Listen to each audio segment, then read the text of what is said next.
Welcome to episode 45 of Last Turn. I'm Bart, and as always, I'm joined by Evan. How are you doing today? So rumbly. I got rumbles, man. I got the rumbles. Yeah, my stomach's rumbling for this new set. The rumblies that only new Hearthstone cards can satisfy. I feel like you can't eat Hearthstone cards. I mean, have you tried? I guess you could eat some of them. They have like Witchwood Apple, that's food. Refreshment Vendor is going to give you some food. Yeah. There's Soup Vendor in the set. Soup Vendors can give you some food. Some soup with your fun cake. Yeah, this is there are ample opportunities to eat with Hearthstone cards. I walk back my position here. And even if we can't, there's definitely some minions in this set that will. Oh yeah, I mean there's some real hungry little guys in this game. Hungry hippos, yes. So today we're here to talk about Rastakhan's Rumble, the definitely not racist expansion name. Definitely not. Definitely not. And we're gonna tell you about what cards we think are the most powerful in all the classes, and some of the neutral cards, and just our general impressions. Yeah, our set review Lite. We each independently picked a couple, literally, right? 2 cards from each class. And then, make sure I did this correctly. So we both kind of picked our own stuff. We're going to see if we agree, if we disagree, and 5 neutrals as well. Yeah, I was thinking, like, if you had just said we each pick 3 cards, I would have just, like, been panicked a little bit.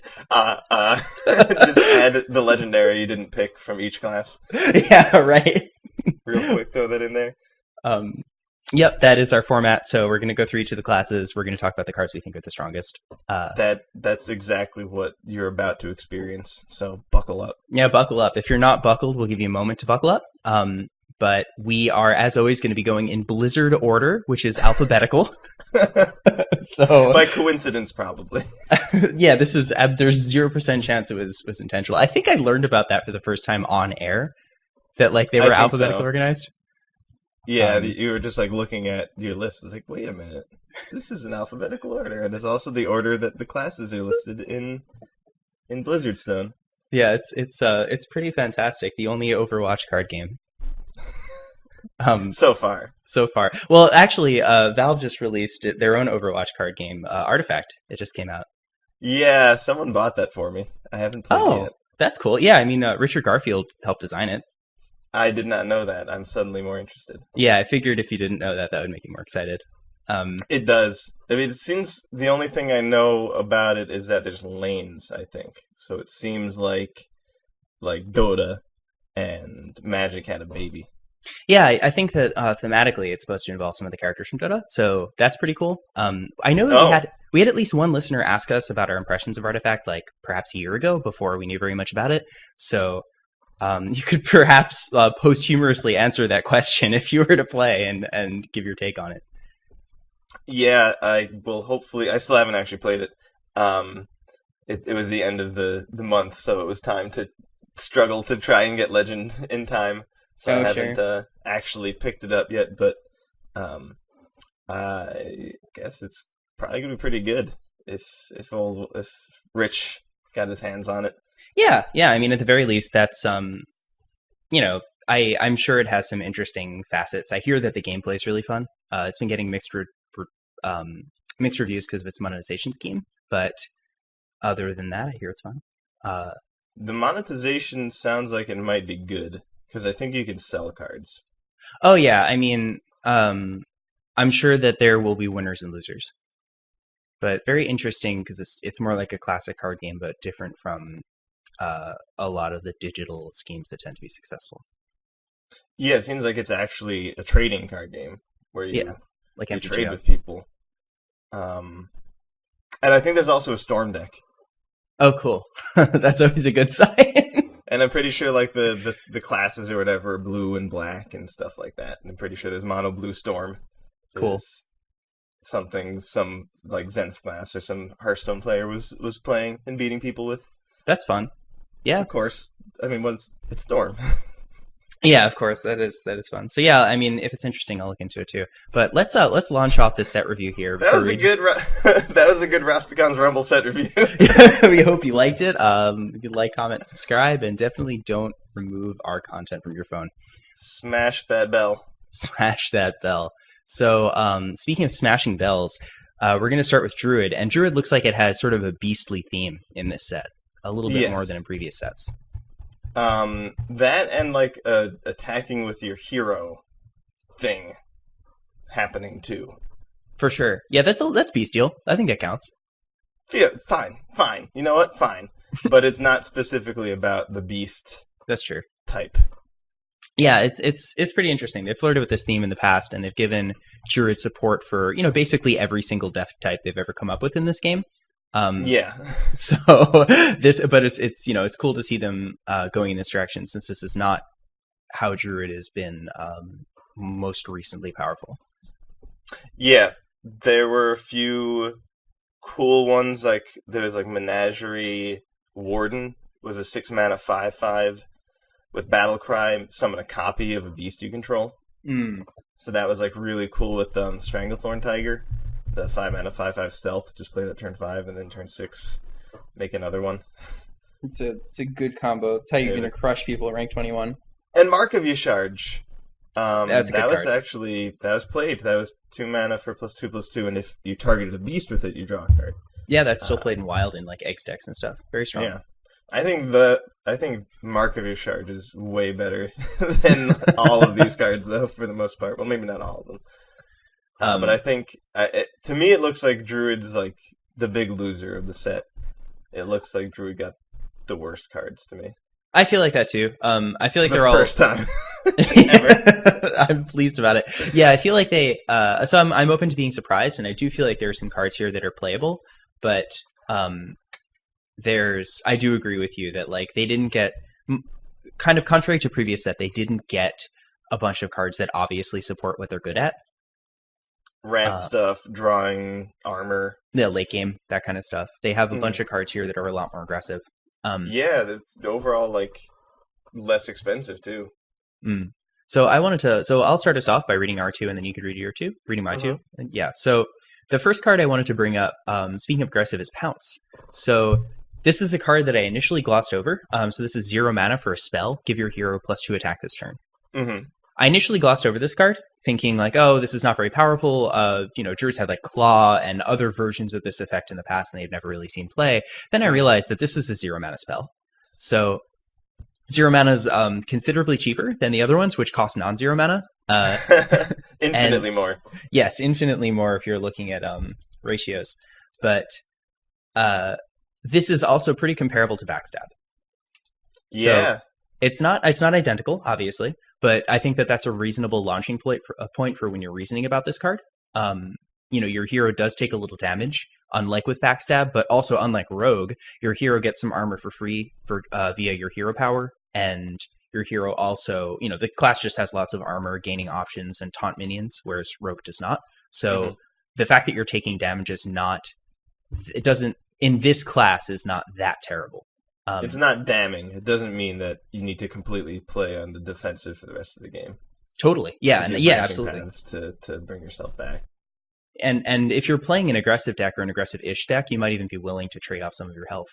But one of the things that makes me the most excited about this is that Ultimate Infestation is rotating eventually, and that's really awesome. But what that means is that Druids might go back to using Auctioneer, and this is a really good card with Auctioneer. Yeah. I also picked Pounce, actually, mostly thinking about Auctioneer implications, but I think you're right about how efficient it is. And like you can easily hero power and make it, now you're dealing 3 damage, right? Right. All at once. So it's a lot better than I thought. Yeah, in the right deck, this is a pretty modal card. It's little, but I think it can get the job done.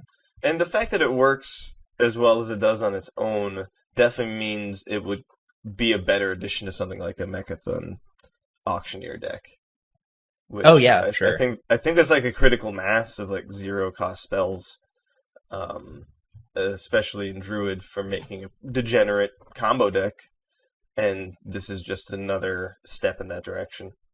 Yeah, I don't absolutely. know if it's going to be the straw that breaks the goblin's back or whatever, but it's more. We'll find out. Yeah, I mean, this would be their second 0 mana spell that's unconditional, the first being Innervate. So, this could be it's worth keeping an eye on. Maybe not in this expansion, but in the next one when the rotation happens. This could be a card that sees the light of day. Well, Innervate's -1. That is true, yeah. Innervate gets you positive, which is pretty sweet. And 0 mana spells, like, there used to be more classes with them, but Mage doesn't have Freezing Potion, Hunter's Yeah. Mark got nerfed to 1 mana. So there's actually a lot fewer classes with 0 mana spells than there used to be. And now Druid has 2. Yeah, that's really great. Worth keeping an eye on. So the second card that I picked is Mark of the Lowa. So this is a 4 mana rare. It says choose one, give a minion +2, +4, and taunt, or summon 2/3/2 raptors. So neither of these rates are spectacular on their own, but modal cards are powerful. Historically across many card games, cards that can do more than one thing are okay, and you're willing to take a hit and rate for that. I think actually one of the Druid legends, the Warlord Druid, War Druid Lodi, is a good example of that. But thinking about this card a little bit, if you were playing a low to the ground minion based deck, so if you're trying to aggress your opponent and overwhelm them really quickly, getting 2/3/2s for 4 mana is a fine deal. That's a ton of power. If they're not on board, you're really threatening to kill them if they don't do something about it. But if you're facing off against a minion-based deck, giving one of your minions +2, +4, and taunt is huge. That could just give you a dominant board position for 2 turns. Right. So this is potentially in the right deck strong, but it also might just be a little too expensive. Yeah, it does something nice, like, so a 3/2 for 2 is like it's not horrible, but it's not what you want to be like running in your deck. You need better cards than a vanilla, like, you're not using Razorfen Raptor in your deck, but this would actually give you 2 of them, so it's sort of like card advantage. Right. So it's actually, like, it's still better than that, because you're getting double out of 1 card. You're still only spending 1 card, but it's like you're getting 2 of that card out of it, which is, like I just said, not the worst card. Yeah, I didn't really look that hard at this one, but I think you're right. Yeah, so it's also thinking about it a bit more, like, you're definitely right as far as the rate and card advantage. That's a really good angle on it. It's also comparable to Saronite Chain Gang, both in terms of raw stats on the 3/2 Raptors, but sometimes you play Saronite just because you need a taunt, and when you need a taunt with this card, you can get one. But if you just want minions, then you can get 2 minions. So you're not really getting both of them, and, like, you can't cheat with buffing it or anything like that. But Saronite saw play in a wide range of decks, so this might have some of the potential. Yeah, I like that. Because as long, since, like you said, since you can armor up again, putting 2/3/2s out is a lot like putting 2/2/3s out with taunt. Yes. In the end. Your opponent will still probably have to attack them. For sure. Yeah, they have to do something about it, because otherwise you could just threaten a ton of damage. 6 is a lot. Those are my 2 picks. You could look at it, okay. If you combine it, it's a 6/4 for 4, which is actually above what you would expect, right? Yeah, that is above rate for sure. So that's kind of cool. Definitely. So I'm like I said, I picked Pounce, and I also picked War Druid Loti. Oh, sure. Not sure how to pronounce her name. Either way, she is a 3-mana 1/2 legendary with choose one, transform into one of Loti's 4 dinosaur forms. So Loti is a shapeshifter with 4 options, so that's way more than usual. Is that the most ever? For a shapeshifting card? Yeah. I think so. I mean, I know that the Shaman 7/7 that, like, if you play an elemental last turn, like, choose one of the big effects, also has 4 choices. That's not a shapeshifter. That's true. Yeah. I guess the winner for most options is Kazakus, right? Oh, sure, yeah. Most unique options. Anyway, this gives you 4 different choices, and the selection is really what makes it so good. The fact that you can choose. It's going to be a beast. It's going to be a 1/6 taunt, or a 1/4 with spell damage +1, or a 1/2 poisonous stealth, or a 4/2 rush. I think because all four are like, each one isn't amazing, right? Sure. But because you can pick the one that is best for the situation, this card's going to be pretty awesome. Like, I think basically every Druid deck that isn't using Oaken Summons and isn't using Witching Hour, because that's, like I said, it will become a beast when it transforms, so you won't want to use it with Witching Hour. But every other Druid deck will automatically use this card. I agree with you. I thought that this card was really powerful too, because like the default options to me seem like the Taunt and the Rush. But yeah, the Stealth is really good too. I agree with that. Yeah, that's the thing is like if you're playing this on curve, you might just want the Taunt or the Rush. But if you end up playing it off curve like a little later, a Poisonous Stealth minion is annoying. Yeah, so, well, I was just saying I could see that being a turn 3 play. I see. Yeah, I guess it depends on what you're facing. Yeah, but against certain classes, they'll be like they were about to play like a Henge Clan Thug, and now they're like, oh my god. Yeah, right. You just ruined their day. Because they would just tear through the 1/6 taunt, no problemo. Oh, sure. But now you actually just kill their guy. Yeah, and I mean, just to give this kind of a a good way to evaluate cards is to think about other cards. That's kind of what we did with both Pounce and Mark of the Low. We can do the same here. So a 3 mana for a 1/6 taunt is Cryptlord. Is that what the card's called? Yeah, but he technically has the stuff the buff when you play a minion it gets health, but otherwise. Sure. Yeah, he grows, but I mean, even if he's not growing that much, he's still that's still a playable card. And then there's also like the Sabertooth something or other, which it can be a 3 mana 4/2 rush, and that card sees fringe play. Yeah, that saw some play when Spiteful Druid was a thing. Yes. Because it wanted to have like more ways to like deal damage immediately. So it really liked having a 4/2 rush, and it couldn't use spells besides Ultimate Infestation. So instead of using Swipe, it used that Sabertooth cat thing. And this can transform into basically the same thing. Yeah, 4/2 rush is really good for 3. It's basically just 3 mana deal 4 damage. It's like a Shadow Bolt. That if it kills something with 1 or less attack, you get a free minion out of it. Yeah, so I think I agree with you with this card. I think it's pretty strong. I ultimately didn't put it on my list because I wanted to talk about Mark, but I do think that this is one of the stronger Druid cards. Yeah, this was pretty obvious. I figured that the only reason you didn't pick it is because you knew I would. Yes, that is a lot of it. That's fair. So, do you want to move on to Hunter? Yeah, no, I don't think either of us have much love for Gonk the Raptor. No, I think Gonk is a Gonk. Yeah. So it's a slur, and I think Stampeding Roar seems like it could be potentially interesting, but it can't because it doesn't like give the minion charge. If it gave the minion charge, it'd be different. It does let a charged Devilsaur attack face though. That is true, and yeah, absolutely. And that's the only card that really matters in Hearthstone. I mean, when I'm evaluating cards, I definitely think about that card pretty often. It's unfortunate that it's going to be rotating soon. That is sad. But let's move on to Hunter. So why don't you lead us off here? Okay, I'm gonna be really obvious and bring up Zul'jin. Sure. Yeah, me too. This guy is probably really good. It's a 10 mana hero card. Gives you 5 armor when you play it, and it's got a battle cry. Cast all spells you've played this game. Targets chosen randomly. So there's a few questions about that, like will it be in the same order? The targets are random. Is the order random? If they mention the targets are random, why not also mention the order is random? It's Hearthstone though. So true. Until somebody plays it, or until it's played a bunch of times, really, we won't really know the answers to some of those questions. And then the hero power that you get after you play it is 2 mana, deal 2 damage to anything. So friendly minion, enemy face. It's probably going to be awesome because the hunter spells are so good.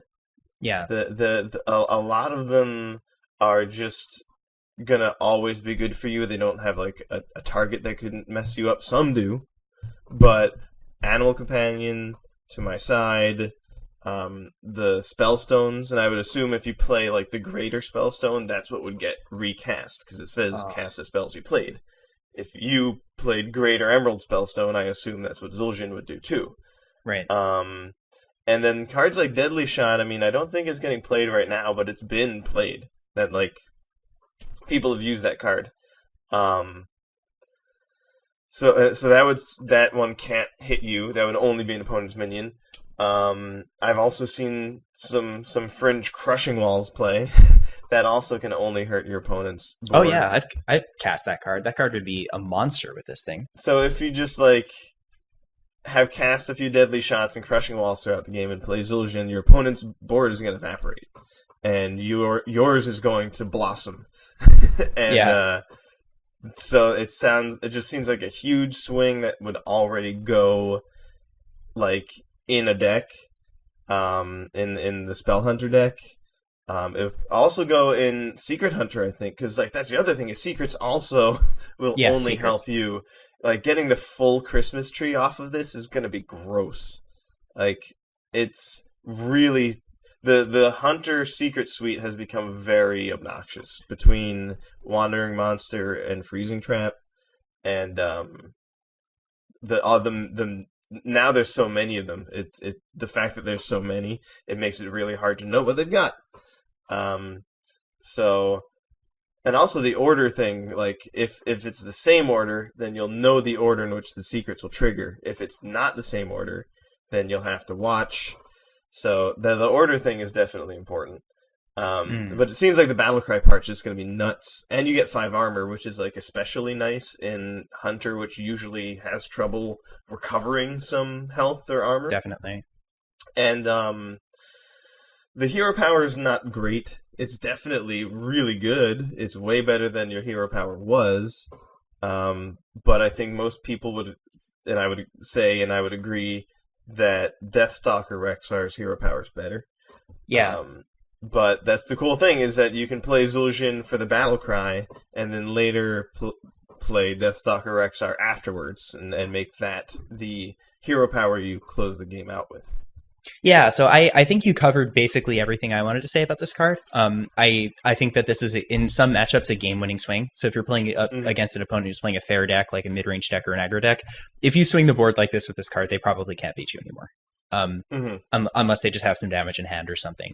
Like, you're going to get a bunch of 3-3 wolves, you're going to, like, flanking strike, probably your own stuff, but maybe some of their stuff. You're going to deadly shot some of their stuff. Like, you might have some 4/4 taunts. It's going to be gross and really hard to deal with. Even if you're not running To My Side, you're going to get a bunch of secrets, a bunch of wolves. Like, that is awesome.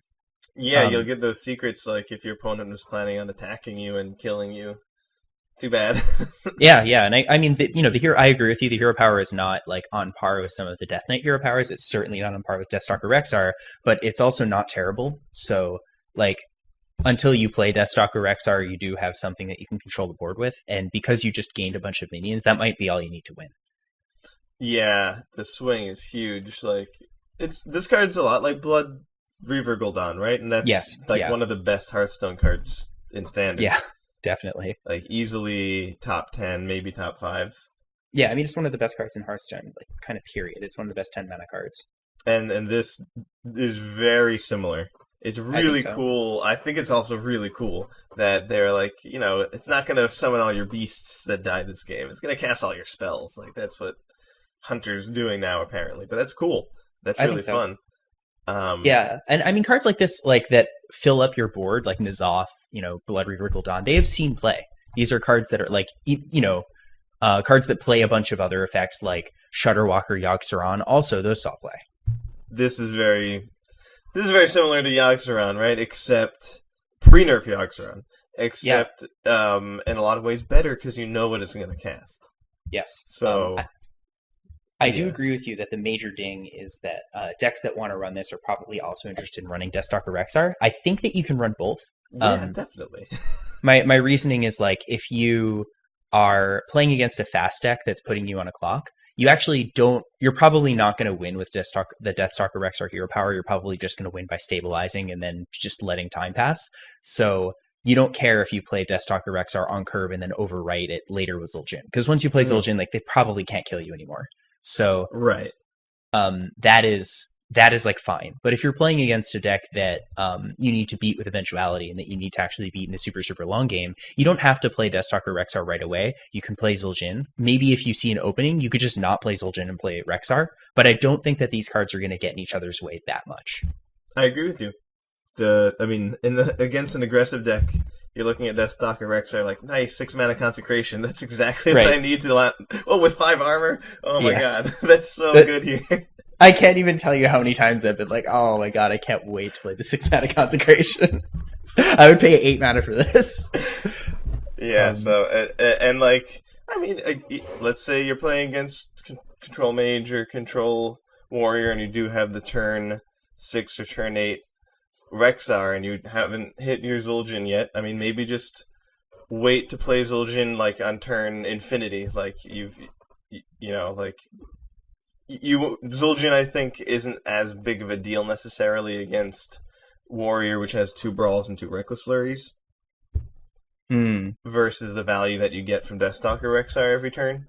So, yeah, or Warlock, which has like Defiles and Hellfires. Yeah, against or Control Mage has the most probably of all that nonsense.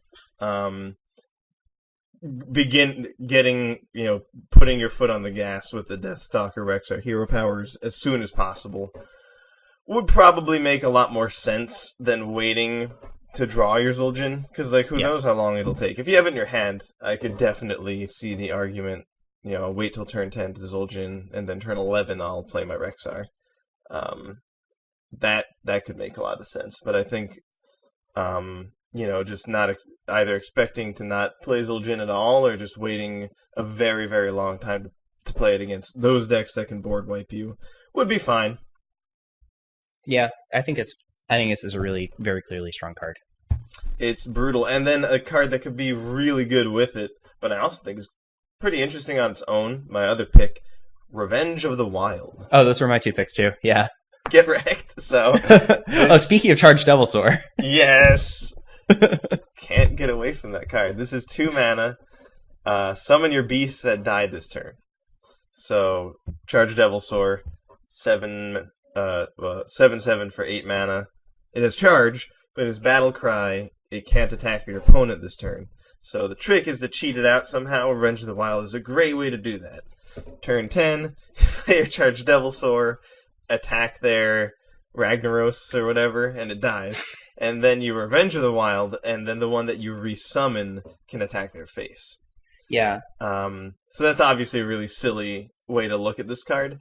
But I think that the way that Cube Hunter works and the way that we've seen Cube Hunter operate, you'll be able to pull this off, so to speak. You'll have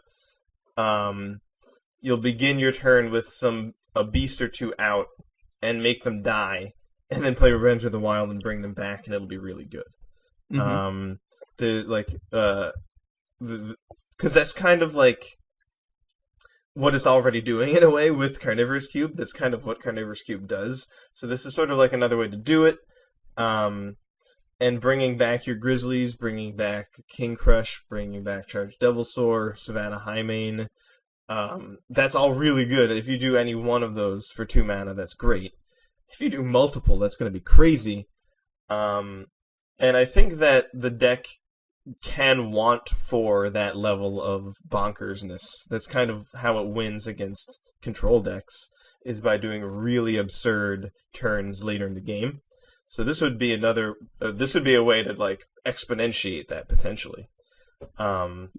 Yeah. But and then to bring it back, Zul'jin will play this also, which is really fun. So if you begin your 10 mana turn with some beasts out, you can attack with them and trade with them and then play Zul'jin and he'll bring them back.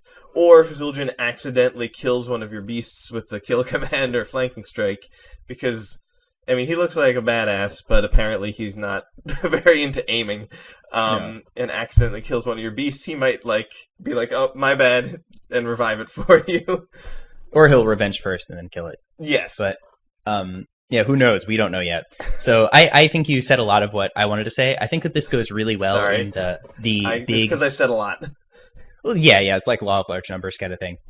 But I think that this goes especially well in like the big version of Cube Hunter. So the one that was originally called Katharina Hunter. Mm-hmm. So that one that's like relying less on Devilsaur eggs and cares more about just playing like huge dinosaurs that are charging out. Oh yeah, the one with the oozling, right? Yeah, yes, with oozling. Oh, that'd be fun. I miss that card. Yeah, so I feel like because then you're playing this 2-mana card and you're getting something huge that can attack face, which is a little bit better than just getting like another 5/5 or something. Because at that point, then this is just like a worse version of Play Dead. If you're playing it just to get 1/5/5. Granted, it's more it has more options than Play Dead, so that's not like a totally fair comparison. But I think that if you're getting huge charging dinos off of this, it's at its best. So you want to play it in a deck that can do that. Yeah, that would be. That's a good point because I've been seeing some cube hunters that are playing like the list now that doesn't have oozling, that is cube, but with charge Devilsaur. You know, like that. That's not mutually exclusive, which is cool. No, not at all. Like which way it's gonna work the best, is up for debate, but it seems really strong. One big problem with it, right? You can't use Kelesith anymore. Yeah, that is certainly an issue. That is like a huge high roll in these decks, and like sometimes these decks just need a couple extra win percentage to like actually be viable, and Kelesith gives you that for free. Well, it gives you that for your 2-drop slot. Yeah. But Kelesith is rotating eventually. This is true. But so is Play Dead. Good doggy. Yeah. Revenge of the Wild does seem like it could be worth it, though. Especially, like you said, in the deck that is really about the big, chargy dinosaurs. For sure. And also, like, I mean, if you start getting really juicy stuff off of Deathstalker Rexar, it'll revive that.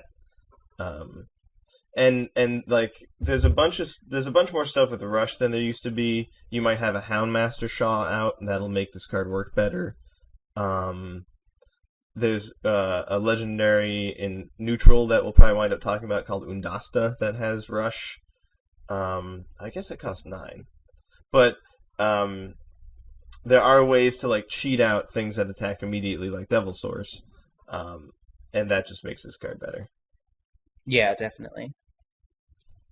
So yeah, I mean, you got my 2 cards. So do you want to move on to Mage? Yeah, I think we can say that Hunter's probably going to be very happy about this set, regardless of how good any of the other cards are.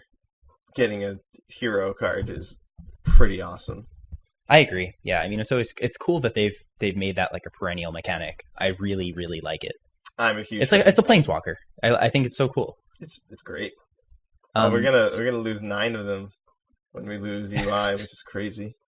Yeah. Hope maybe in the first set of the new year they'll print like 3 or something. Yeah, that'd be cool. That would be awesome.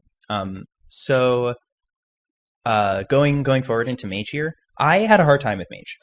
Yeah, same. I mean, this whole set was tough, but Mage was definitely one of the harder ones. Yeah, so I feel like there's I have like a lot of words to say about a lot of these cards. You had to think pretty deeply about them. Mm-hmm. But not a lot of these I think are that powerful. I agree. Yeah, so I do think I wanted to start with one that I think is like pretty medium, but possibly good enough in the right deck, and that's Daring Fireeater. Okay. So this is 1 mana for a 1/1. Battlecry, your next hero power deals this turn deals 2 more damage. So on its own, this doesn't seem all that strong, but this is an odd costed card, and Mage has light support for the odd deck as is. Mm-hmm.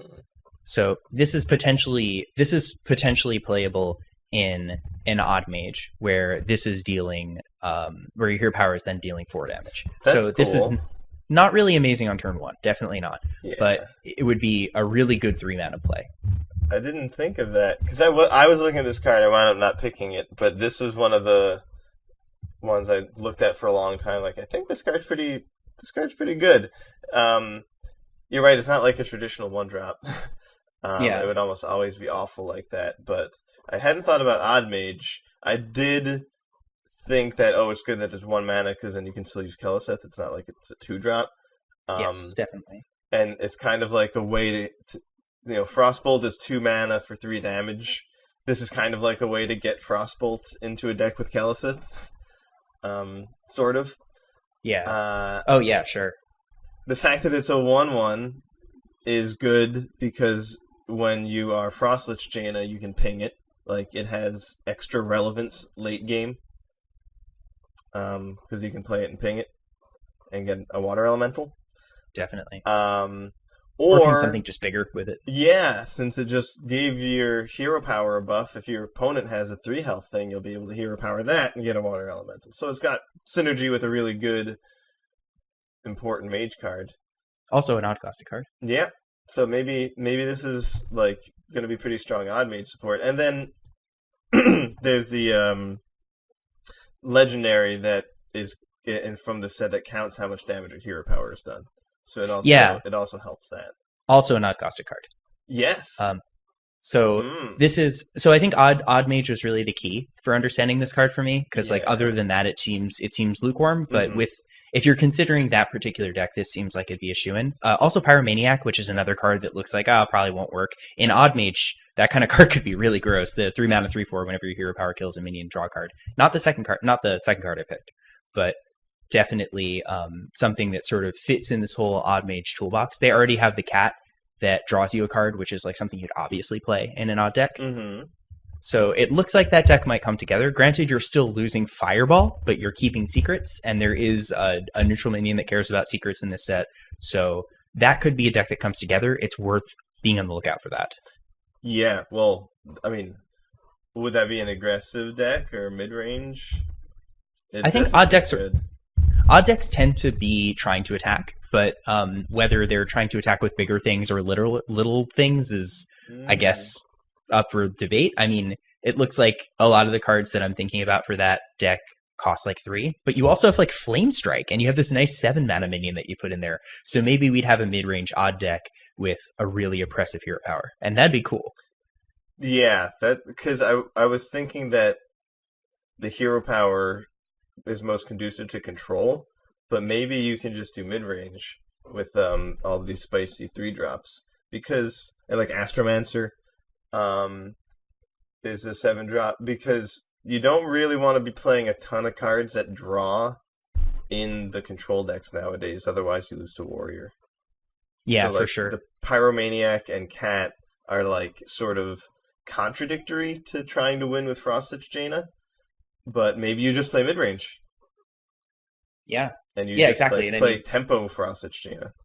Yeah, exactly. If it doesn't have to, like, just because you're running Frostlich Jaina doesn't mean that that's like the only way you're trying to win. That could just be a way for you to like eke out some long games and just like accept that in ultra long games you're probably not going to win, but in some of them you can because you have that card. Yeah. Yeah, so that's worth staying on the lookout for, and I thought that was cool. Another card that I liked, which I like it because it's Hexlord Mellow Cress. This is an 8 mana 5/5 with Battlecry. Add a copy of your opening hand to your hand. Thinking about this is an 8 mana 5/5. That is a tough sell. Yeah. It draws a bunch of cards, but then I thought about it a little more, and I was like, okay, so it's probably going to just draw you a bunch of cheap early game cards. Granted, it might draw you some secrets. It could draw you some Frostbolts. Then I thought about it more, and I thought, if I had Mellow Cress in my deck, I might be willing to keep some of my payoff cards in my opening hand, and this would change the way that I mulligan, and I think that's really cool. Yeah, dude. So I also picked this card because it does seem very strong and like good in like a control deck or maybe a mid-range deck. Yeah, I think that it's certainly in a deck where your cards are generating value for you and you're trying to win with value, then I think that this is a card you'd consider running if you can, like, you have time to lock up the board and stuff like that. Very cool card overall. I thought it was like thinking about it and how it would influence your play, especially influencing your mulligan, I thought was really cool. Yeah. Yeah, some stuff you'd be like, oh man, I can get another one of these? Okay. Yeah. Worth it. Yeah, so I'd like to hear about the cards that you picked for me. Well, I also have Hexlord Mellow Cress. It does seem mostly like a powerful control card, but it also the spells will not be spells that begin in your deck, so you could use them for the quest. Yeah, that's true. That's a really good point. Which is cool. You know, I mean the quest mage deck doesn't want to be playing 8-mana 5/5s, but who knows what an effective version of it will really look like. Maybe an effective version of Quest Mage would look more control-y. Yeah. And then the other card I picked, the other legendary, Janalai, the Dragonhawk. I'm glad you picked this card. This is a 7-mana 4/4 legendary beast, and it has Battle Cry. If your hero power dealt 8 damage this game, summon Ragnaros the Fire Lord. So, that's pretty spicy. That's so cool. It's very spicy. Spicy is a very good way to describe that. It's gonna be, assuming you've pulled off the damage, Ragnaros, which is an amazing card at 8 mana, but for 7 mana plus a 4/4. Yeah, that is huge. That's excellent. And Mage does like using its hero power. I know. I've done that. I've pinged many a time, and that makes it seem like a really excellent finisher in a control deck, or even in a mid-range deck, especially one that does twice as much damage with its hero power, like you pointed out. Yeah, definitely. In an odd mage deck, you would only need the hero power 4 times, and then this would be good to go. Yeah, I mean, or like if you're daring Fireeater, that's an additional hero power. So this card looks like it might have all of the enablers it needs, and the payoff is really big. I think if you're playing this thing on curve, which is not that easy, getting that much hero power damage before turn 7 is not going to be easy, even in an odd deck. No. But if you're playing it on curve, or actually even off curve, like as long as the board is, if this is swinging so that you have board control, like your opponent's going to have a really hard time coming back from that. Ragnaros is still a ridiculous card. Especially if you've played Frostlich Jaina and he has lifesteal. Oh man, I didn't even think about that. That's gross. So I'm looking forward to this. And yeah, Dragonhawks are beasts. That's just how cool. Hearthstone works. They're not dragons. Well, they're hawks. Yeah. That is true though. Like, it's funny how that sort of worked out.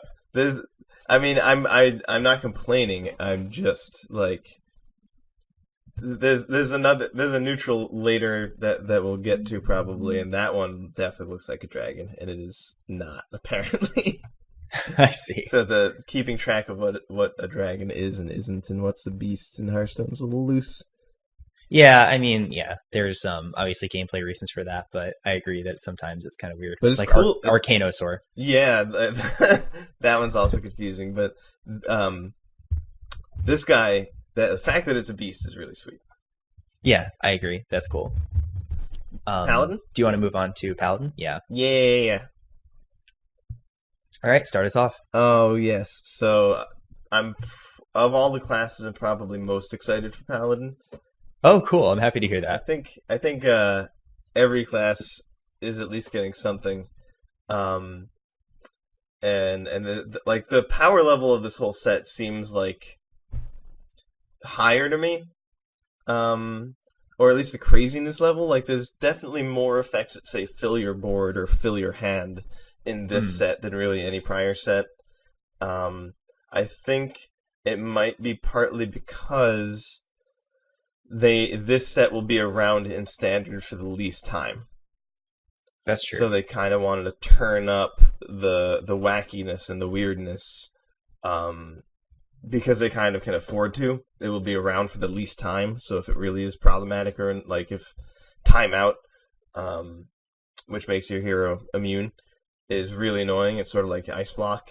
It'll be around for a lot less time than Witchwood. Also, like okay, Bart, I'm selling you magic cards. You can either buy cards that you'll be able to play with for 2 years, or you can buy cards that you'll be able to play with for 1 year and 4 months. Which ones would you rather spend your money on? I'm definitely biased on the cards that I can play with longer. So that kind of makes the cards in this set like less valuable. It makes them or less appealing to spend your money on. So totally, yeah. I think it's all other things being equal. Yeah, and that's why I think they didn't let all other things be equal, and they wanted to Yeah. crank up the craziness, so you also are getting more out of buying the cards because they do more. Uh, they do more per time to make up for the fact that they have less time. Yeah, I see the argument you're making that it's from their perspective in terms of like getting you to buy their product. It makes sense to make sort of the set right before a rotation be stronger because, as you said, it's going to be around for the least amount of time. Yeah, stronger and more funky. You know, more Yeah. Harder to figure out. Hopefully too. Over time, that I feel like the funkiness level in Hearthstone in general has been just skyrocketing. I've been continually impressed as they design more cards. Me too. I agree. I mean, that's got to be at least somewhat. There's always got to be at least a little bit of increase in something per time to keep it growing. For sure. But yeah, I guess so. Then I guess I'm saying the relative increase for this set seems bigger. Yeah. Compared to other sets. So anyway, speaking of Chavala the Tiger, this is cool. a 25 cost beast. Lots of beasts in the set, which is fun. It's legendary. It's a 7/5. It's got Divine Shield, Rush, and Lifesteal. And it costs 1 less for each mana you've spent on spells. I assume this game. Not lifetime. So if you spend 25 mana on spells, it will cost 0. That's really cool. If you spend 15 mana on spells, it'll cost 10. That's actually really interesting to me because it's sort of like clearly something for some kind of control-ish paladin. Even if it's some kind of combo-y paladin, it's a defensive card. It's got rush. It doesn't have charge. It's got lifesteal. It's there to take back the board and give you back your health, which is really fun because that means you're probably trying to win with something else. Ideally, something really stupid and annoying, and so like Galvadon. Yeah, like Galvadon or Uther hero powering and getting the 4 horsemen out. This card looks like it could help me do that other stuff better. So that's one reason I'm really excited about it. As you play the game, you'll be playing spells to keep your opponent from beating you, and eventually this will be a lot less expensive, and either you draw it and play it and it's really great, or you have it in your hand and you play it and it's really great. In addition to like that really obvious first layer, it's really good with buffs. Like Spikeridge Steed on this. Oh my god. If your opponent is insta-conceding if they're playing aggro. So that is filthy. Yeah, so I mean, I have some thoughts about this card. I think it's really cool, but I'm wary of cards that require this much setup to not win the game for you. Mm-hmm. But I do agree with you that this is a huge catch-up card in some decks. Specifically with Spikeridge Steed, I think that a scenario you might run into pretty often is that you had to play your Spikeridge Steed in order to make this cheaper. Yeah. So I don't count that as a non-bow. I count that as like synergy. Yeah, no, I agree. Sometimes I don't think it's one will happen, sometimes the other will happen, but they're both pretty good. Yeah, I mean, you are definitely willing to run. This card is an anti-synergy with Spikeridge Steed. That'd be an absurd thing to say about this card. It's just that the synergy is in one direction and not the other. In that, you're playing Spikeridge Steed first. Generally, yeah, but yes, generally. If you happen to draw in the opposite order and the way the game plays out is the opposite order, that can actually also work. It's true. So that's good. And like Blessing of Kings has been good. I don't see why you would play it in the same deck as this card. Like Blessing of Kings is absolutely a card you play in an aggressive deck. So Consecration, you're happy to play. Yeah. And Lay on Hands. Lay on Hands is definitely Shrink Ray that costs 5. Sure. So that's like some cool stuff. Now check this out, and this is, once again, we have a question to which we don't know the answer. There's a card called Prismatic Lens. It's 4 mana. this is from the last set, and you reveal a random spell and minion from your deck, and they switch costs, and then you add them to your hand. So if you play a Prismatic Lens and reveal Chavala and let's say another Prismatic Lens just to keep everything simple, would Chavala then get, like how would the switch work out? Like, because after you play the Lens, Chavala costs 21. So would the lens does the second cost become 21 or 25? That doesn't even really matter, right? You're not going to play it no matter what. But then will Chavala, like, does it actually, is the cost one less for each mana you've spent, is that actually part of its, like, mana crystal, and will that shift to the Prismatic Lens? Probably not, but I agree with that.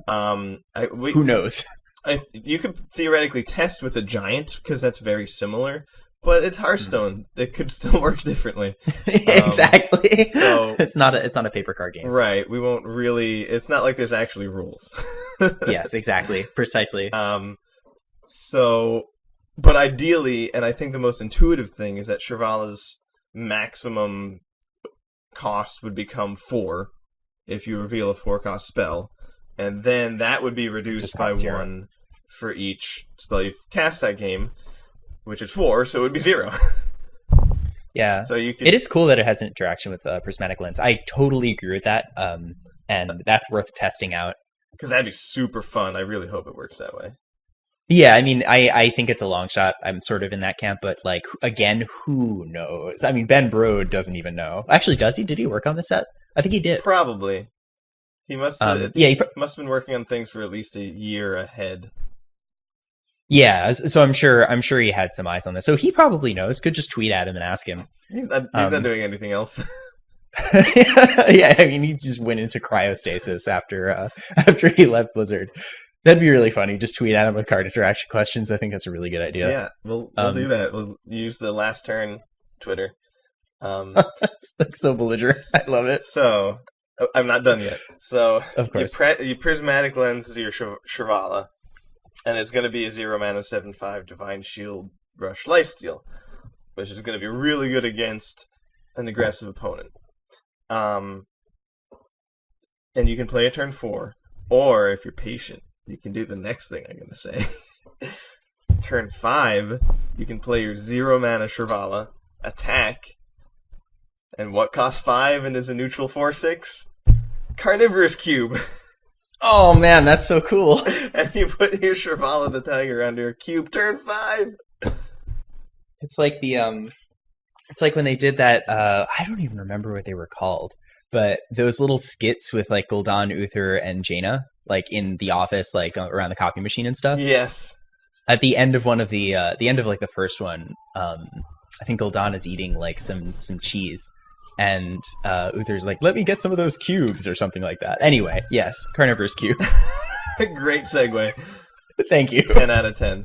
But yeah, Chavala, I would argue it actually has synergy with Carnivorous Cube because eventually it will cost way less. And you'll be able to play it in the same turn. And since it's Rush, you can attack with it and then cube it.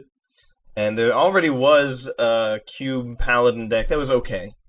I don't think it's really like above tier 3 right now, but I think that it's a control deck. That was playing a bunch of spells. That's the kind of deck that would want this kind of card, and it could be pretty spicy with Cube. Yeah, that's really interesting. I didn't even consider it Carnivorous Cube. That sounds like a really ridiculous deck, but also a very fun deck. Katharina Hunter has worked, so now I'm just ready to put Cube on anything and assume it's going to work out.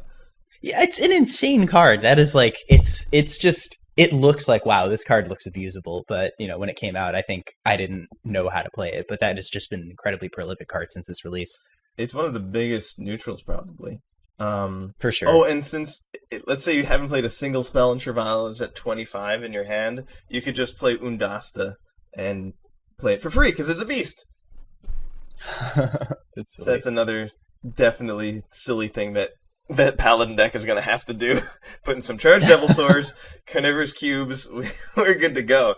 And you know what else might be good in that deck? Time Out.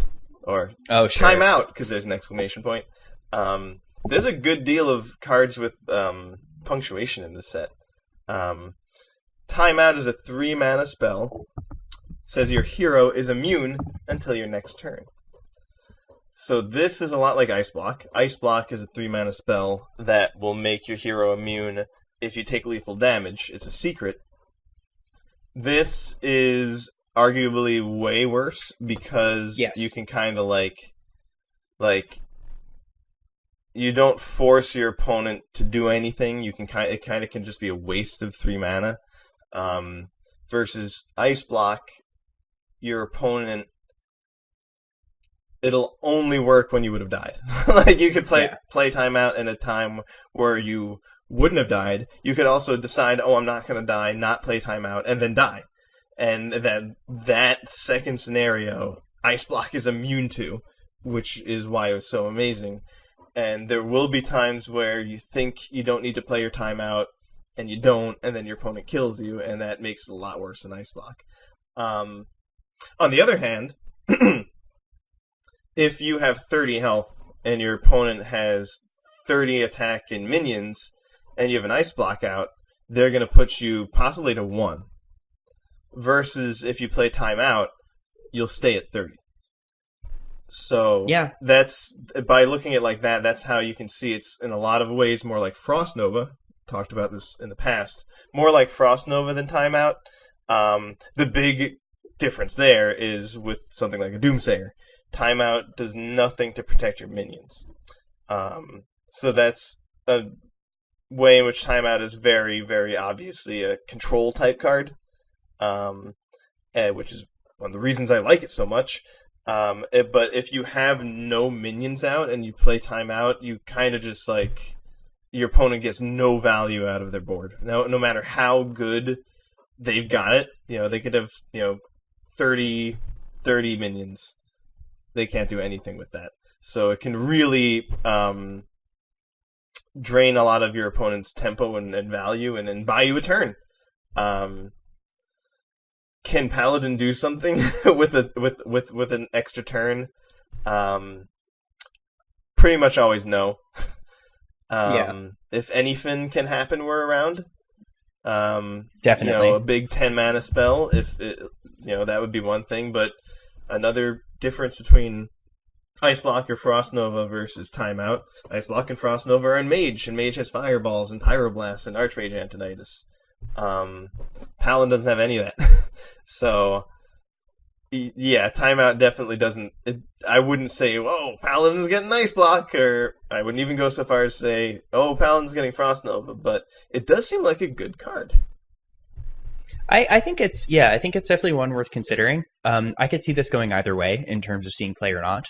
Me too. Because of this is a really, really, it's a card that forces you to think, because I think it's really easy to look at this card and just conclude that it's Paladin's Ice Block and assume it's really good, but that's just not correct. Yeah. But then I think it's easy to overcorrect and then assume it's bad because of the reasons you pointed out, that you have to play it, that it doesn't, Ice Block will always save you a turn.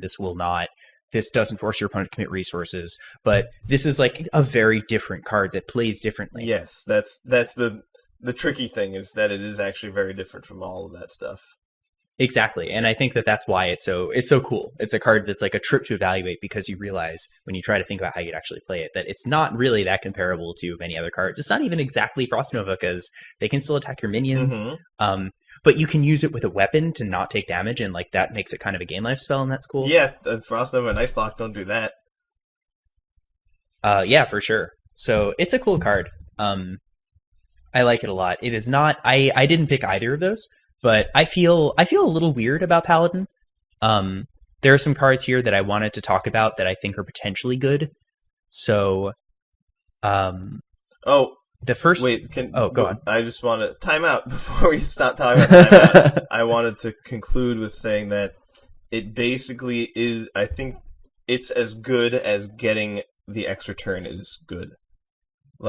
If getting an extra turn in a controller combo deck is really good for Paladin, then timeout will be good. And right now it doesn't seem that way. So timeout mostly doesn't seem playable. But there's a bunch of cool stuff in this this new set, and even if it doesn't see that much play, if it were to be good, it would be good in decks I like some kind of combo or control deck.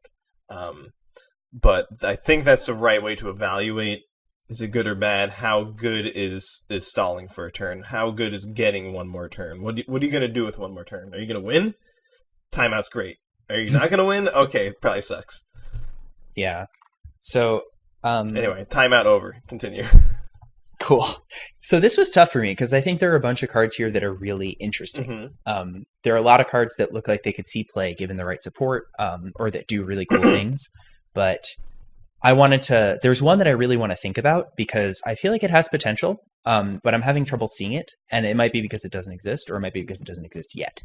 And that's Immortal Prelate. So, Prelate, whatever. 2 mana, 1/3, Death Rattle. Shuffle this into your deck. It keeps any enchantments. Yeah, huge fan of this card. It's actually probably my favorite card in the set.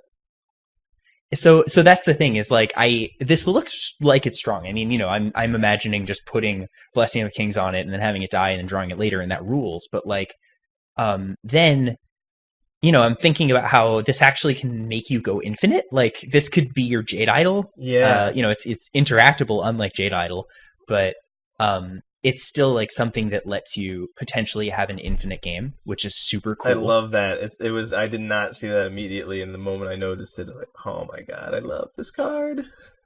So that's kind of why I brought it up, is because I think that this has the potential to be easily missed, but it can do some interesting, unique things. With Spikeridge Steed, just imagine drawing this over and over with Steed on it. Like, that's terrible for your opponent. They are. I mean, they're screwed. Even if they have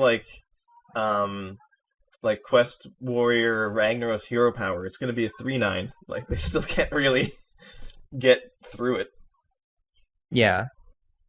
It's this thing could cause immense problems for your opponent just with all the value it generates. So, this is also going to keep some of the buffs that you get from like your weapon, your unidentified maul, which is cool. You're right. It doesn't say, because there have been other cards that work with enchantments or whatever, or buffs, but they do say when you target this with a spell. There's like a Paladin Murloc that has Death Rattle. All the spells that you cast on it, you put a copy back in your hand. And I kind of just like blindly thought that this said that same thing, kind of, that it was looking for things that target it. But you're right, it doesn't. It just says enchantments. So the Maul, hand buffs, and Silver Sword. I wonder if this would keep Corrupted, like the corruption, the Warlock spell. That would be hilarious if that would be really funny. Started getting played just because it wrecked this. That would be really funny. So this is that's really cool. It looks like this card is filled with interesting interactions. I agree with you, though. I initially also superimposed that card and thus my thoughts of that card into this card. But like, upon I wasn't even critical about it before I brought it up. I just thought, like, I think I'm missing something. I need to bring this up and talk it out. And yeah, now I'm a lot more sold on it. I think that this card is like doing interesting things, even if it's not seeing play right now. I think it's not that far from seeing play. I 100% agree. It's got way more potential than it seems. Like, so this could, I mean, it might be a stretch, but this could maybe be what you're buying time for with timeout. Like, if your Immortal Prelate has been Spikeridge Steeded twice, and if you just play it, you win, timeouting for that could be worth it. Yeah. And then, so Bone Mare buff would stay on it. That's so cool. Yeah, adaptations would stay on it. This is Defender of Argus. Fungalmancer? Yeah. And this you also mentioned Call to Arms would just pull it out of your deck, which is crazy. I don't think I mentioned that on air, but that's ridiculous. Yes, one other time when we were talking about this card. But yeah, you can Call to Arms and like, it's huge. Your opponent finally kills it, and you're like, cool, Call to Arms. Yeah, so that is actually absurd. Is that this is a tutorable card that can, so like that would be a deck where you want to run Blessing of Kings, Spikeridge Steed, and just be low to the ground, Immortal Prelate, and Call to Arms. Like, With Call to Arms, this card's gross. This ascends from like, wow, that's kind of cool territory to like, oh my god, please don't let that be the case territory. Is there a way to give this lifesteal? I mean, you could adapt. I don't think you can adapt lifesteal, can you? No. I don't think there is. It would have been cool if it were mech, because then Zilly Wax could have gotten in there. Yeah. Or even Rush. Getting Rush on it somehow would be really gross. That would be sweet. I don't know if there's a way to do that in Paladin. Either way, though, it could be with Call to Arms. It could be with even Paladin, like Blessing of Kings, Valanier, Spikered Steed. All these things are even costed. Oh my god, this keeps Valanier. That's hilarious. Or you can play it. It could be your finisher in some kind of funky control deck. That's what I want to do with it. But I'm glad you brought it up because, like I said, it's my favorite card in the set. It just seems to do so much stuff. Yeah, it's so cool. This is a really cool card. I can't wait to play with it. I want to cube it and just fill my deck with them. I don't even know why. That's hilarious. Because if they're all like, I mean, if this is a 2-mana 5/7, that's like worth filling your deck with. Yeah. Though I mean, I think the ones that come off the cube wouldn't be 5/7s. That is true. But like when you kill it with a cube, you would shuffle another copy in. But yeah, that's true. Like cubing it might not be that amazing. But it's amusing. It's really funny. So this is definitely a neat card. Mm-hmm. I think this would also keep getting like Shrink Raid or Peacekeeper though. Yeah, probably. It would probably depend on the order. Like if you Shrink Ray it, but then buff it again after. Like I think it would be. Yeah, but who knows? It's Hearthstone. Right. I would assume that. So like if you Spikered Steed it after Shrink Raying it, it would be a 3/7. I would assume that the copy in your deck that you play would be a 3/7, but you're right. There's no way to know. Maybe debuffs aren't enchantments. Maybe they're debuffs. Maybe there's a different vocab word that Hearthstone hasn't really addressed, and things that are bad don't count as enchantments. Who knows? Also, yeah, it's Crystology. It's got 1 attack. Oh yeah, that's awesome. Wow.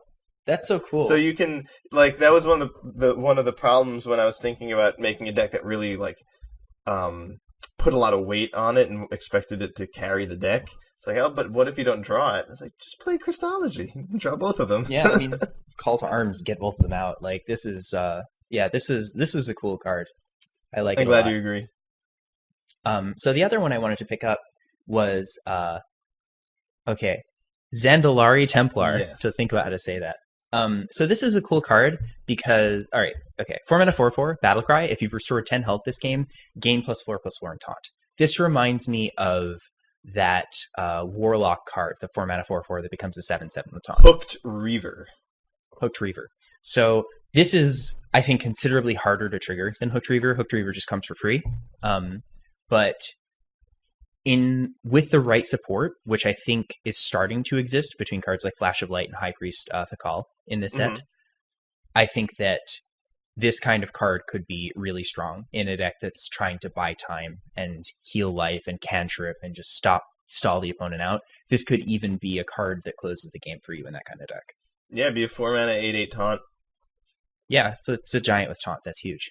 And if you need to play it turn 4 as a 4-drop as a 4/4, you can.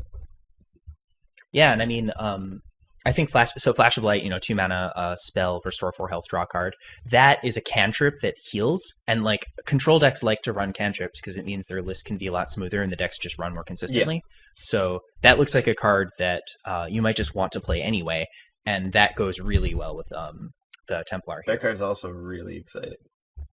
Yeah. So I think that this is cool and potentially a payoff in a deck that is healing a lot. I think that it's it shouldn't be the only reason, shouldn't be the reason you're building that deck, because I don't think it's strong enough for that. But I definitely think it's one of those cards that helps to pay you off and carries you towards a really strong late game. Yeah.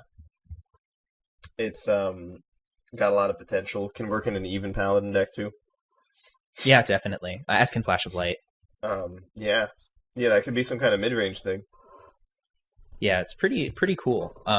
So yeah, I'm a lot more excited about Paladin than before we started talking about it. That Prelate sounds really cool. She is hype. It's actually, I know we already went to our limit, but I wanted to also bring up a new challenger. Oh, that has an ellipsis? Yeah, more punctuation. Yes, you beat me to it. That was the first thing I was going to say about it. It's a new challenger is a 7-mana spell in Paladin. Discover a 6-cost minion, summon it with Taunt and Divine Shield. Very cool. So I think this is really strong. Like, I don't know if there would be a standard deck for it, which is why I didn't bring it up. But I think it's really easy to underestimate it. I agree that getting to pick 3 from 3 random 6-drops, one of them will actually be like really nice, or at least pretty good. But since you're more likely to hit Paladin stuff, you're going to get Blackguard pretty frequently, and that is gross. Oh, what is Blackguard? He's a 6-mana, obviously 3/9. With whenever you forget if it's heal health to yourself or to anything. Let me look it up. But whenever you heal to yourself, let's say, deal that much damage to a random enemy minion. Oh, that's super cool. So you would have a 3/9 Divine Shield taunt with this effect that if you get to take a turn, whenever your hero's healed, deal that much damage to a random enemy minion. You're gonna start just wiping their board. Easily. You could get like Cairn Bloodhoof, like there's all these spicy legendaries you can hit. Oh, Cairn, that's awesome. You could get Sunwalker and it'll just be very awkward. Like, hey. Yeah, when you were talking about Chavala, I was looking at this card thinking like, oh, those two might play well together. This also looks like a powerful card in Arena. Yeah, this is a definitely sweet Arena card. And that's a good point about, since this is a 7-mana spell, it would help you reduce the cost of your Chavala. For sure. This is an interesting card. I'm glad you brought it up. I would need it's one of those cards that I think could be really powerful if the pool was good and like the probability that you hit a sufficiently good minion was sufficiently high. I think that this card would be awesome, but it really it's a card that needs to be played or simulated at least. Yeah, it's good to look at the class minions, and Blackguard stuck out. There's also Tarim, but he's not nearly as good without his battle cry. But this would be, so if at some point they do print like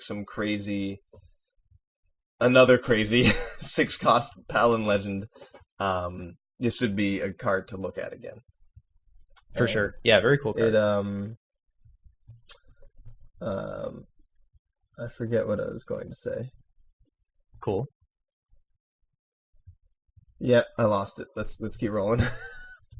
All right, Priest. So, Priest looks interesting.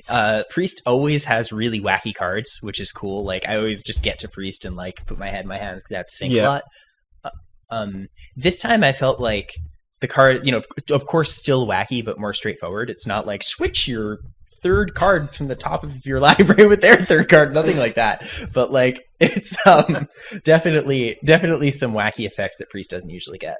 Mm-hmm. So. The first I want to talk about is actually the card with the least text here, and that's Regenerate. Another 0-cost spell. Yeah, so Regenerate is 0 mana spell, restore 3 health.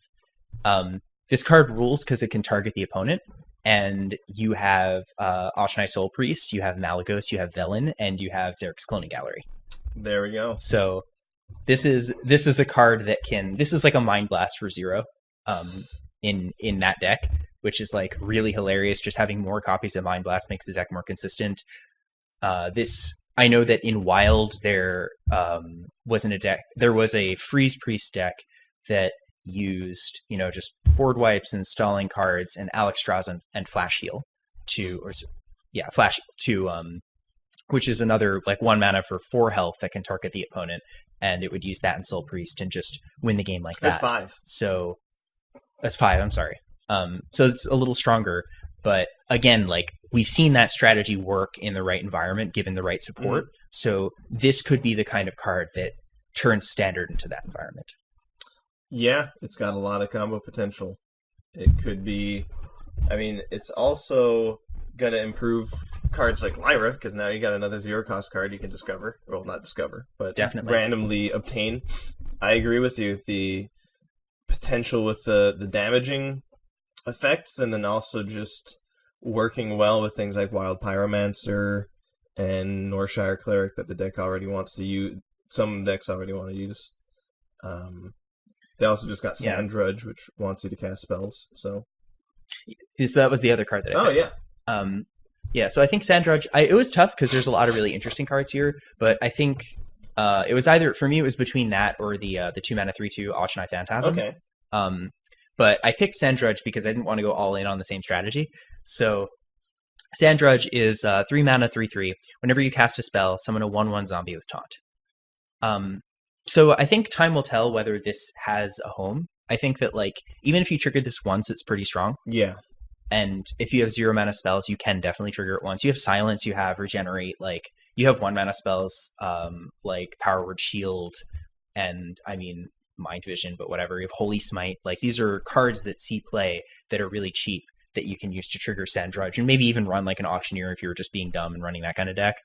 But this is pretty strong in the right matchup where your opponent's trying to attack you and they don't have a good way to clear your board. Just having a bunch of 1/1 taunts is like, that can buy you so much time. For sure. The Power Word Shield, I think, is going to be like the dream. Just turn 4, play this Power Word Shield, and then watch your opponent that's huge. cry. That is huge and just gives your opponent a really hard time. So I like that. I think that it looks like Priest got a bunch of support for kind of like more aggressive strategies or like more minion-based strategies. So this was neat. Oh, yeah. I like both those cards. For sure. So let's hear what you picked here. I am a big fan of Mass Hysteria. That's a 5-mana spell for each minion. Oh, for each minion. Nope, force each minion to attack another random minion. Very cool. How does this card work? We have no idea. I am hoping that it's really strong because it looks like a really nasty control card. It's like, I mean, it seems like Super Brawl for Priest, which I love. Why give Priest Super Brawl? I don't know, but I'm pretty happy about it. So let's say there's 3 minions on the enemy board and 2 on yours. Will there be 5 attacks? Or if my minion attacks one of their minions, does that count as their attack was forced to attack mine? Because it was, but I don't know. If a minion can both be attacked and attack itself, then this card is way better. If a minion goes to 0 in the middle of this effect, does it die, and thus can't give its own attack? So like if it's attacked before it attacks and goes to 0, does it lose its attack, or does it just like attack even though it's at 0? I would imagine it doesn't get to attack, but once again, who knows? That would definitely affect it. Like if they have a 7/1 out and you play Mass Hysteria, you definitely want it to like randomly attack their 6/6. If instead a 1/1 attacks a 7/1 first, will it not get to attack anything? Another question, but overall it looks like most boards will get beaten up pretty hard by this card. Yeah, I kind of missed this one, but I like that you brought it up because it is another board wipe, but it's a hilarious board wipe, and it's a very like kind of priesty, like shadow priesty kind of board wipe, which is cool. Yeah, it's gonna be fun to watch these play out. I guess it'll be good with your own Acolyte Pains, since they'll take damage instead of just getting murdered by Brawl. But it seems like another good board wipe for Priest, and that'll be really great for the current Big Priest and any other kind of Control Priest. If there's some other Control Priest that might be very happy to play Grave Horror, which is the other card I picked. It's a 12-mana, 7/8 taunt, and it costs 1 less for each spell you've cast this game. So it's kind of like Arcane Giant. It's got 1 less attack and it's got taunt, and it's Arcane Giant. Yeah, that's really strong. I mean, Arcane Giant has seen play in the right deck. Yeah, that card saw a bunch of play. It was in Druid, it was in Rogue, it was in Mage. It was in some Priest decks. So this seems like, and it has taunt, which is like one of the things you always wanted it to have when you were playing a control deck. So you can just sort of play some kind of control or combo deck, and then eventually play a nice cheap 7/8, and that'll either with taunt, it'll either prevent your aggressive opponent from killing you, or be a really scary threat for your control opponent. I think this card would even be fine in Big Priest. Like, I know you really would like to Eternal Servitude, a Prophet Veil, and a Malagos and deal 60 damage, but reviving a 7/8 taunt's pretty okay too. Yeah, I mean, in some games that'll just win for you. So, it's maybe less flashy than some of the current cards, but I've seen Big Priest use Ironwood Grizzly. Yeah, sure, me too. So this seems like it could be even better than that, because it's at least a lot more threatening to a control opponent. So I think it's got I like this and Sand Drudge for a similar reason. So what's cool about this is, like, sometimes Blizzard will print payoff cards for archetypes that just don't exist or can't exist. So Free Shaman is a good example of that. But these are being paid off, or rather, these are payoffs for something a priest is already good at, and that's just casting cheap spells. Mm-hmm. So in that sense, it gives me a little bit more hope that they'll actually see play. Sand Drudge and Grave Horror. I think that, priest decks are filled with spells, lots of different spells, and you're even playing spells that get you other spells. So this is really good. Both of these cards work towards the same end, which is stalling your opponent and bringing you toward a late game, or paying you off for being in a late game. So those are both, like, that's really awesome. I like that they kind of gave Priest some more late game tools, because Priest is hurting a little bit right now. Yeah, it's mostly not on the map. Yeah, it has some silly decks, which is cool. I'm hoping Regenerate continues that, but, shall we move into Rogue? Let's move into Rogue. Sure, start us off here. So, Rogue's cards mostly didn't look very good to me. Yeah, I had a hard time with this. But I guess, so they're pushing the pirates pretty hard here. That's basically gonna be, like, defining whether or not Rogue is stoked about this set. Does the pirate deck work? In which case they're pretty happy. If it doesn't, then I guess they're not. But I picked Grawl the Shark as my first card. Kind of the obvious card to pick from Rogue, because it seems to be completely ridiculous. It's a 5-mana 2/2 beast. It's legendary. And it's got Battle Cry, eat a minion in your deck and gain its stats. So everyone knows what that means. That's eat, the keyword in Hearthstone. Classic. Comes up in the classic set all the time. And then the Death Rattle is add it to your hand. So what does this card do? I think this one is not as confusing. I confirm that it's random. So when you play the 5-mana 2/2, it'll randomly reveal a minion in your deck, and the minion will be destroyed, I presume. And if it's a 5/5, Grawl will get +5/+5, making him a 5-mana 7/7.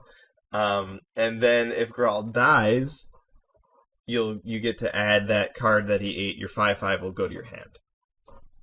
Very cool.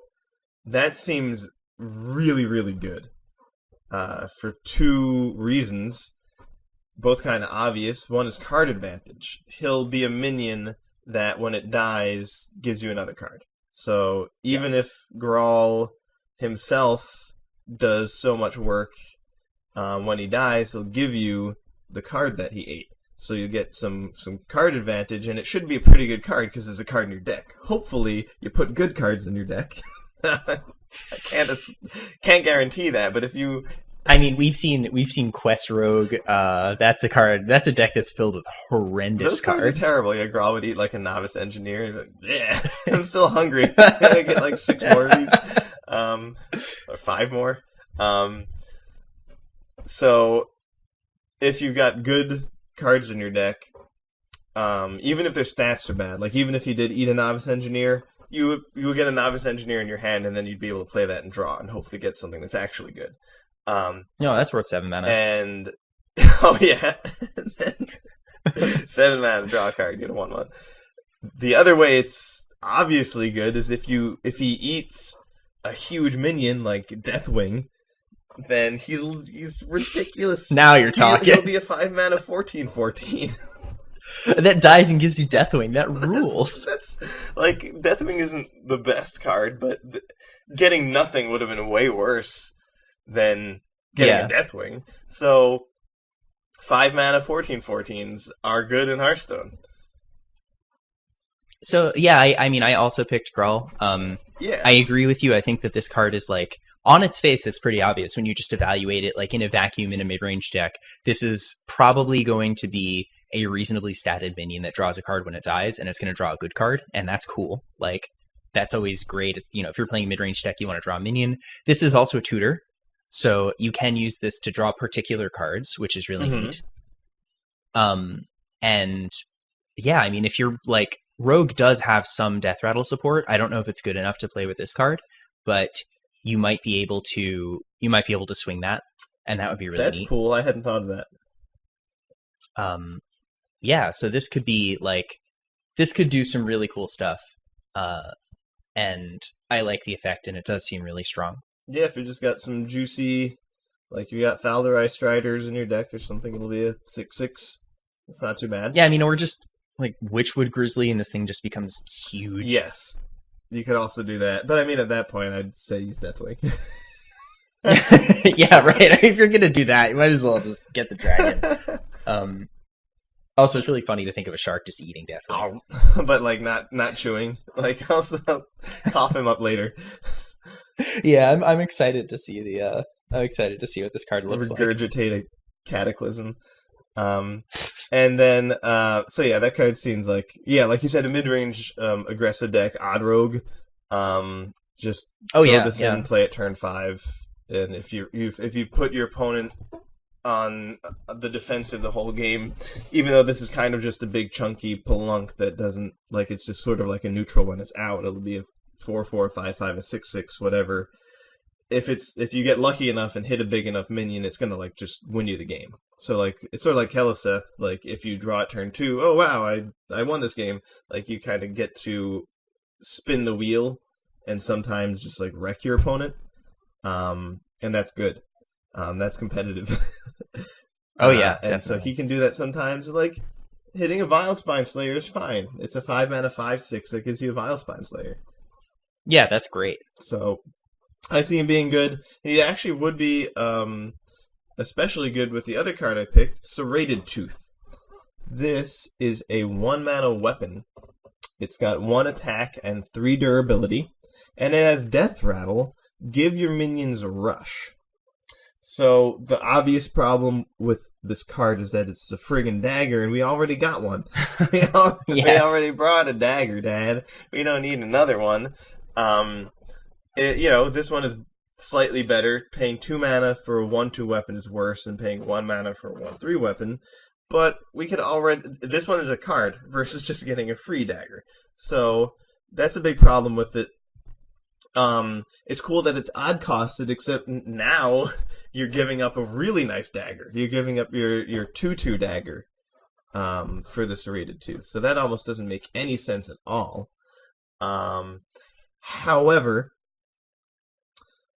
1 mana 1/3 weapons can be really good. We've seen that, and especially in Rogue, keeping your opponent's board weak early game can be strong. And giving all your minions rush is pretty sweet. Like, that's really easy to underestimate, but, like, it'll be free, so you only invested 1 mana, and then 2+ turns later, it's up to you, you can give all of your minions, like, an extra attack, essentially. I think that's really valuable. I don't know how often you'll be giving more than 1 minion rush, but just giving 1 minion rush seems great. Giving your Falderai Strider rush, or giving your Gruul rush. That's a way Gruul would be better. If you have a Serrated Tooth out, the fact that he is just a sort of clunky neutral minion isn't so bad when you give him rush. He could be a 14/14 rush. And then there's also specific cards Serrated Tooth seems very interesting with. One is Ticket Scalper. This is a card that we're going to bring up later. It's a neutral pirate. It's a 4-mana 5/3 with Overkill, draw 2 cards. Right. It seems like a beast of a card to me, and one of the main problems with it is if you just play it and your opponent kills it with a spell or something, you're going to be pretty sad. But if you give it Rush, it's ridiculous. You'll almost... Yeah, with Rush, that kind of card's ridiculous. Yeah, that's exactly what the word that card is missing, is Rush. Yeah. So you give that card Rush, and now you're not, like, it was a little bit of setup, but you're getting 2 cards out of it. Like, that's pretty awesome. And you're getting to attack with your 5/3 immediately. It's also good with another pirate, Sharkfin Fan. It's a 2-mana... This is also a neutral, so we're kind of skipping ahead, but these are relevant to Serrated Tooth. 2-mana 2/2 pirate. Whenever your hero attacks, summon a 1/1 pirate. So if you play Serrated Tooth turn 1, you can play Sharkfin Fan turn 2 and attack and immediately get a 1/1 out of it. That seems pretty strong too. And now you're assembling this army of pirates. So on let's say turn 1 you attack with the Tooth, turn 2 you play the Sharkfin Fan and attack. Turn 3 you could play South Sea Captain and then attack with your Tooth and give all your guys Rush. Like, it seems like it could be, is that Magical Christmas Land? Maybe, but maybe not. I mean, you can also trigger this on demand by just using your hero power. Very good point. I've forgotten to mention that, but that's a way that that's something about it's way better, right? You could actually pay 3 mana to just give your minions Rush. Play this hero power. That's a really good point. So with when you're considering like the 5/3 with Overkill, draw 2 cards, like that makes that a lot more valuable play potentially. I think on its face this card's a little too weak, especially in Rogue. Like in another class, maybe not. But I think the game has demonstrated to us that like cheap weapons really do have to be like Fiery War Axe level or Jade Claws level or Spirit, pre-nerf Spirit Claws to really see play. Like I guess occasionally Light's Justice sees play, so maybe that's not true. But yeah, I feel like this card is just requires a little bit too much setup and it's just a little too weak on its face, especially in Rogue, to really be something that sees play. But I mean, if you're just using it to draw cards and control the board, like maybe not. I think it's got an interesting amount of aggressiveness and control. It's also just a 1-mana play, like Rogue likes those for combo. That's true. And that's true. It's another card that Rogue has played sometimes, at least when it's not odd, is Corpse Taker, and it's spicy with Corpse Taker. So that works well with yeah, that's true. That's definitely true. So this works well with Raiding Party, which is actually the non-Gruul card that I picked. That's what's that do? So Raiding Party is a 3-mana spell that says draw 2 pirates from your deck, combo, and a weapon. So I'd initially definitely wasn't thinking it's Serrated Tooth, but I think these two interact really well because you can pick up your Tooth and your the guy who draws 2 cards with Overkill. Yeah, you can get this just like here's the combo. Yeah, so I mean that makes it a lot more consistent, and that could make it like worthwhile. Granted, that's a lot of setup for a payoff that's just a little bit of card advantage, but I guess you're not going that far out of your way for it. Though if you're playing Raiding Party, you might be. So anyway, the reason I had originally thought about this card is in Kingsbane, because so my thought process was this. I was looking at it thinking like, oh, this looks like a Kingsbane card, but like you already have a minion that does that, and more effects are nice, but like your minion can be fished up by your Minstrel, and that's like, okay, that's interesting. Like, Minstrel's really good, and that can fish up the things getting the weapon. Then I realized like this is actually both the minion and the Minstrel stapled to one card for way less mana. Compared to Elven Minstrel, certainly. Yeah, so like the 2 cards I was thinking of are like the Cavern Shiny Finder, the 2-mana 3/1 that gets a weapon, and Elven Minstrel, which is 4-mana 3/2 with combo, draw 2 minions from your deck. Those are 2 cards that play really well together that Kingsbane runs. Raiding Party is a lot like both of them slammed together. Yeah. Because you're getting the weapon and you're also getting 2 minions. Granted, they have to be pirates, but like you can build your deck such that the pirates you're getting are good. That was my initial analysis. I was talking to someone on Twitter about it, and they were not as stoked about it for Kingsbane as I was, because they said that the Shiny Finders and like Shadow Step on Shiny Finder and the Minstrels wind up being enough, and the Pirates got cut. It's not using the 2/4s anymore. It's only Pirates Captain Greenskin.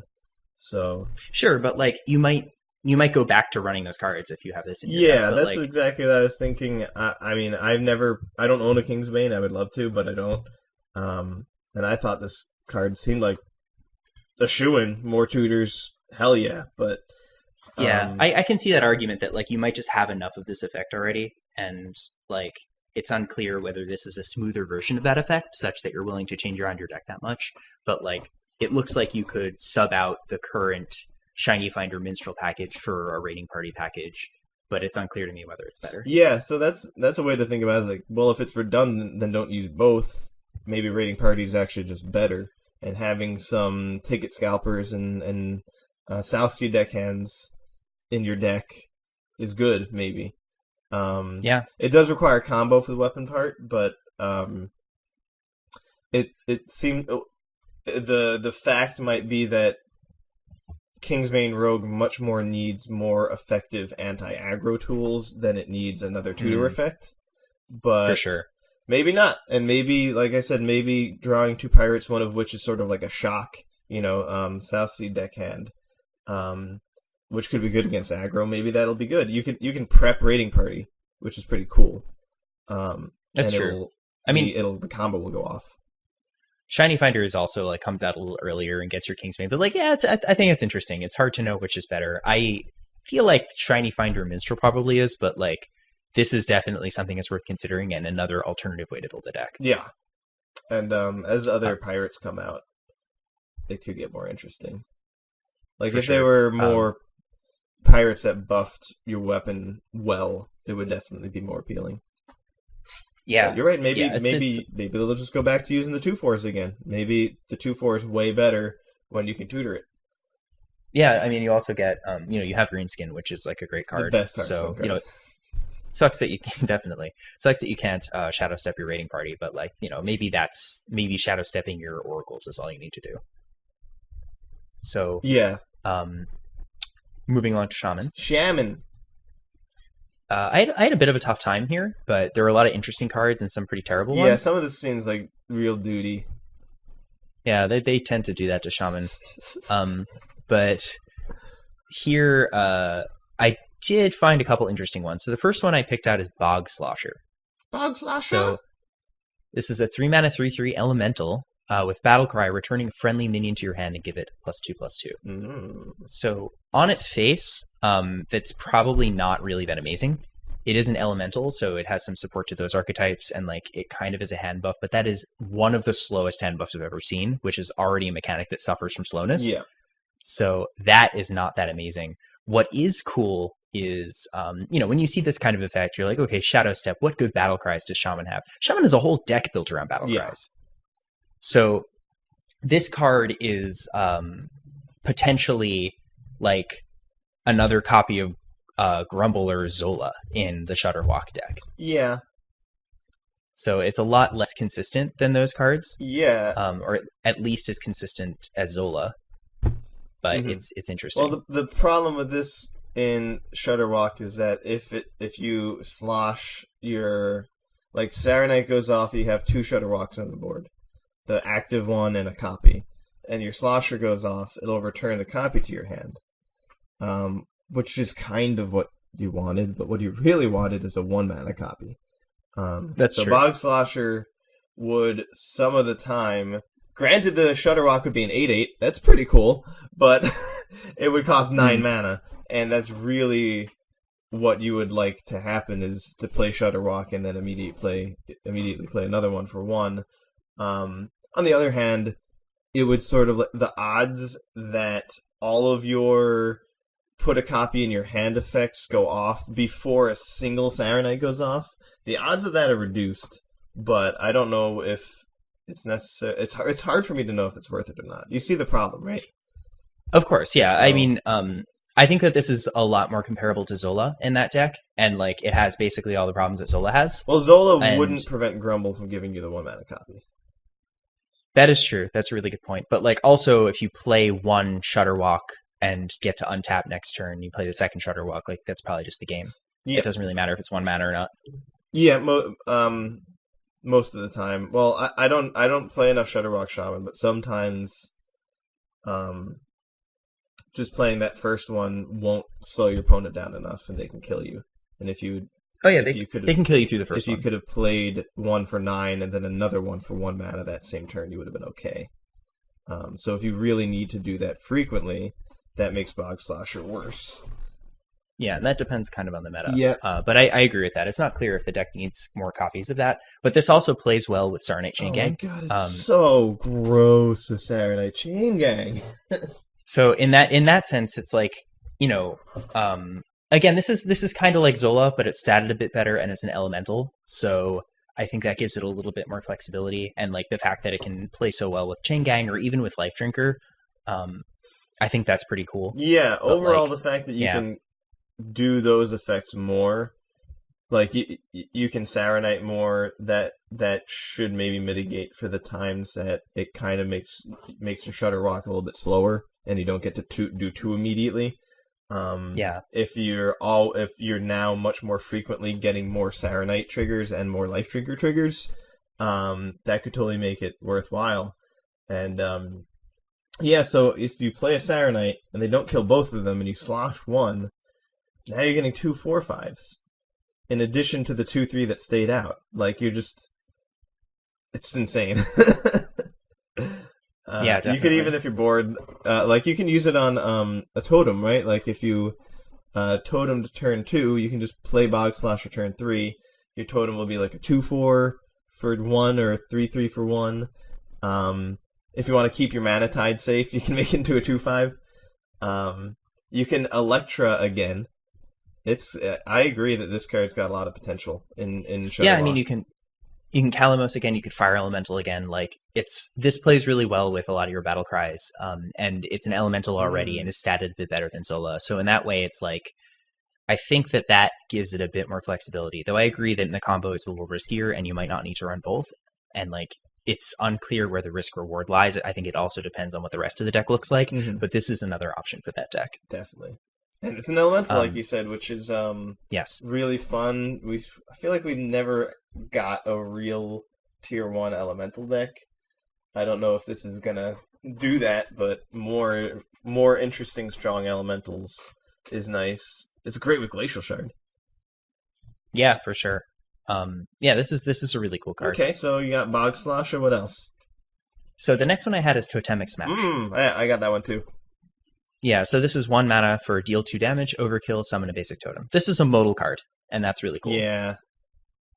So more cheap damaging effects that hit face are always good for a class that has a lot of burn spells, because it gets it closer to a critical mass where it can just play a really, uninteractive and degenerate annoying deck. But this is also, this is actually really excellent version of Arcane Shot to play early game, because you can potentially kill like their 2/1 on turn 1 and swing the board by getting 1/1, or maybe you get like an O2 with taunt or an O2 with spell damage. And all of those things are really good, and like they'll help you going forward. They'll help you sort of close out the game with your other cards. So this is something that can be face damage, but it can also be a really excellent version of early interaction when it needs to be. I totally didn't realize it could damage face, but that does make it so much better.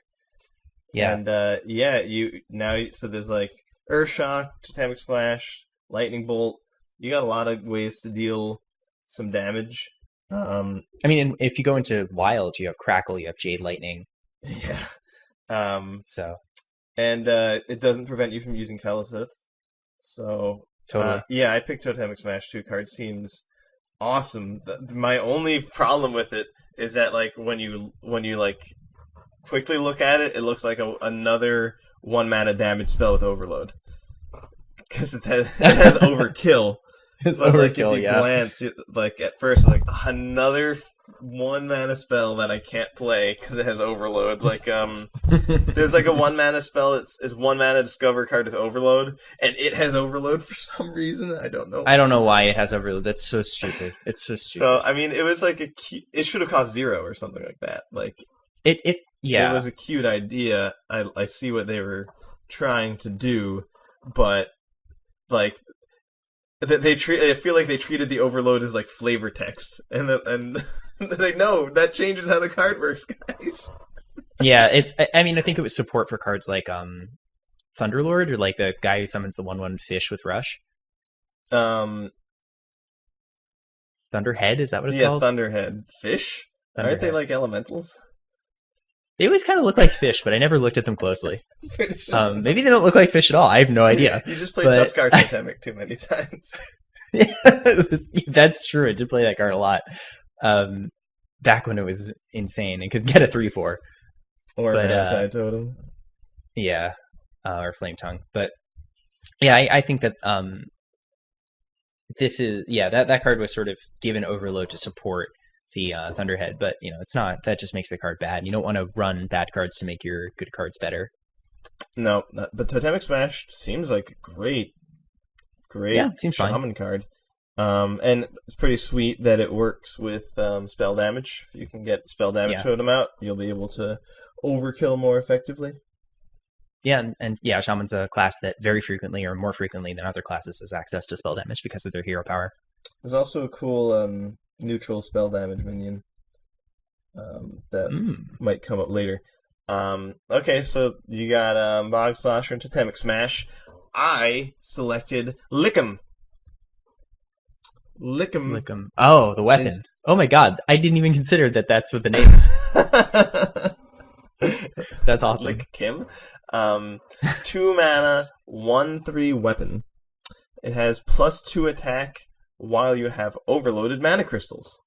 So this is like, this is perfect. This is, like, we've talked about, we had a whole episode about why Blizzard should make a card like this, basically, where we talked about how Overload, they seem to have underestimated how punishing Overload is, because the cards that reward you for overloading do not do a very good job with it, except Tunnel Trog. There were some winners, but it was largely losers. And Lickem looks like a winner. This seems like a really, really, really nice payoff for overloading your mana crystals. This card makes me much more interested in getting something overloaded. Because it actually is better than Fiery War Axe. The pre-nerf Fiery War Axe, so long as you have overloaded crystals. It's as good as post-nerf Spirit Claws. Wow, that's crazy. That it's as good as one pre-nerf and the other post-nerf. But Spirit Claws require that you have something with spell damage on the board. Overload is just like non-interactable. So there's no way your opponent can stop you from having overloaded mana crystals if you want them. As long as you have a way to do it, this will have the extra attack. And you have, as far as I know, you have crystals overloaded for 2 turns. So let's say I play a Lightning Bolt. True. They're overloaded that turn, and they're overloaded next turn. So I think that very easily turns this into the pre-nerf Fiery War Axe, plus an extra poke for 1 damage. Yeah, I didn't even really consider that this you'd have overloaded crystals for so long if that is indeed the case. Like, if you play, and also this could work really well on Curve, if you just had some way of overloading 1 mana crystal for 2 mana, like maybe a 3/4, then this card would work really well with that card. Like, if you were able to on turn 2 overload yourself for 1, then turn 3 play this, like, yeah, that'd only be for 1 turn, but that's still fine. If it were turn 3 and you lightning bolted and played this, like, that would be so many minions you destroy. I think they probably wouldn't have enough minions for you to target that you'd want to target with that much damage at that point in the game. Yeah, that's 6 damage on the second turn, and then another 3 the next turn. 3.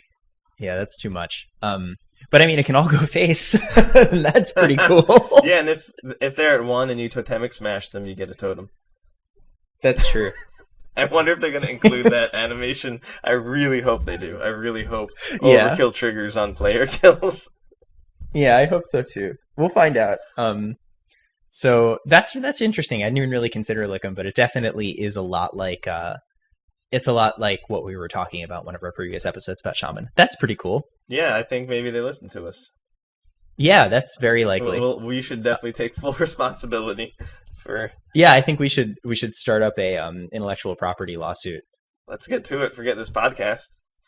Yeah, that's the set review, guys. We gotta call a lawyer. Yeah, so that's pretty cool. I mean, Shaman also got Spreading Plague. Yes. Ribboning Plague. But oh boy. The card's okay. So I like it a bit more than I did initially. Yeah. I don't know. I think it's I'd have to get destroyed by it a couple times before I really thought it was a good card. Frog friends show up. Yeah. But let's move into Warlock. Let's do Warlock. Sure. I forgot who went first just now. I did, so it's you. Oh boy. I can't wait to talk about Warlock cards. There's actually some good stuff here. There's like a pretty decent amount of good stuff. And an effect that I'm really happy they added.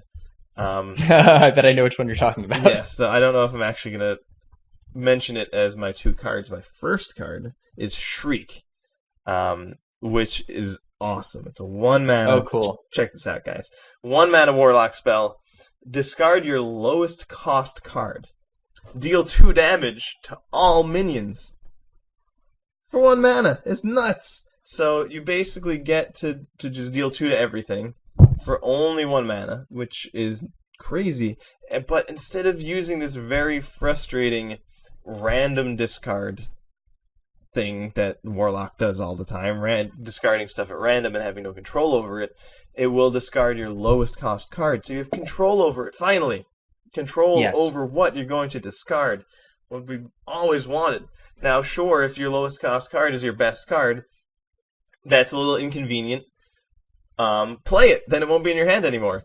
And if it's your lowest cost card, hey, it should probably be pretty easy for you to find the mana to play it. So definitely, there's a lot of ways that discard your lowest cost card text just works out perfectly for allowing a control deck to actually use this. Because if it were a random card, you just randomly discard your Blood Reaver Gul'dan and lose. But since you have control over what you'll discard, and it's just so efficient, this seems like an amazing spell for Control Warlock. Yeah, I'm really happy you brought up Shriek.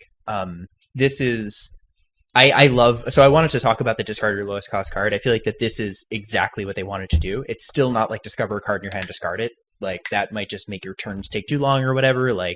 But this is something that you know what it's going to do when you play it. You have a lot of control over it. You can play around the discard. Finally, the worst part about discarding is that a lot of the times you just kind of have to hold your nose and use the card and hope it doesn't make you lose.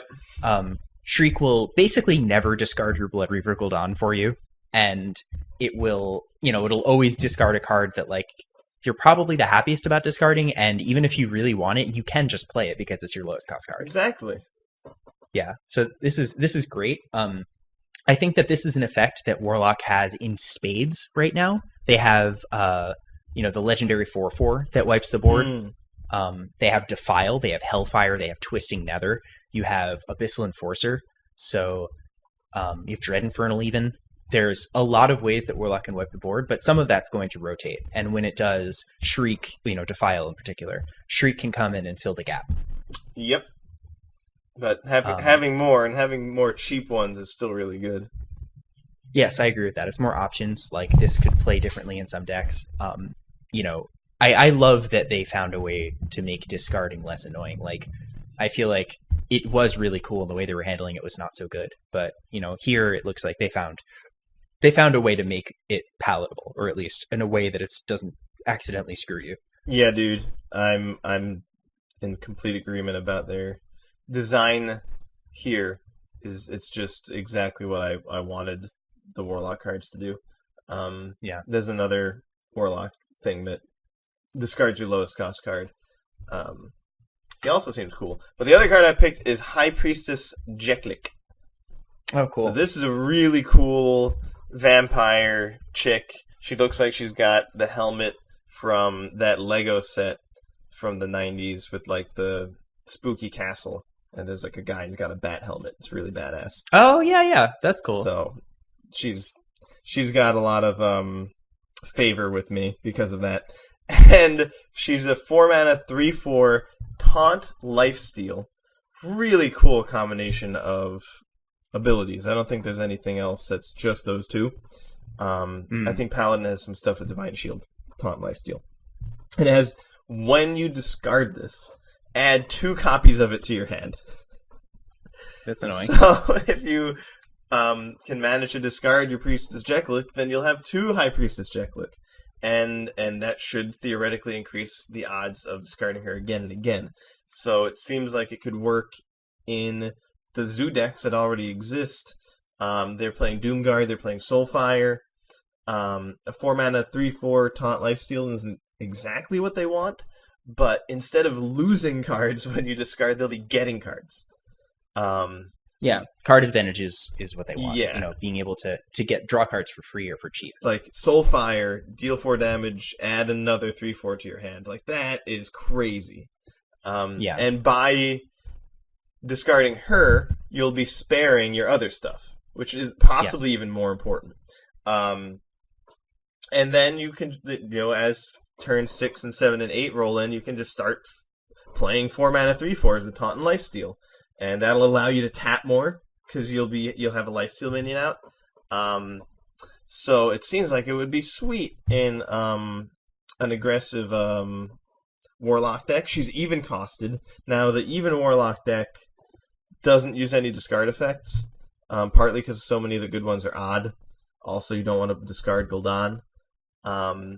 But, if not this set, maybe some future set, she could also sneak into Evenlock. Yeah, no, it's possible. Wait, is Evenlock going to be around after rotation?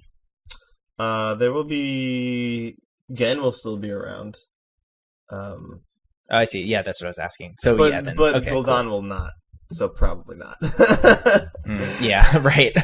Yeah, so I guess to answer the question that I actually asked, yeah, that's interesting. I'm happy that you brought this one up. That is pretty cool. That this it plays really well with discarding, and it's.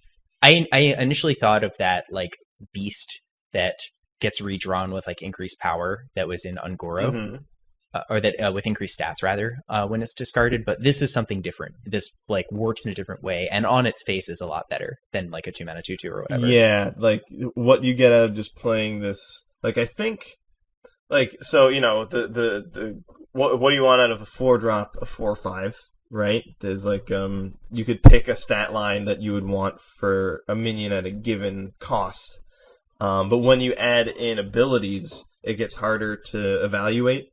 I guess if the minion's going to have charge, it's got to be a 4/3 instead of a 4/5, like with Kor'kron Elite, so we can kind of get an idea of how much each of these abilities is worth in stats.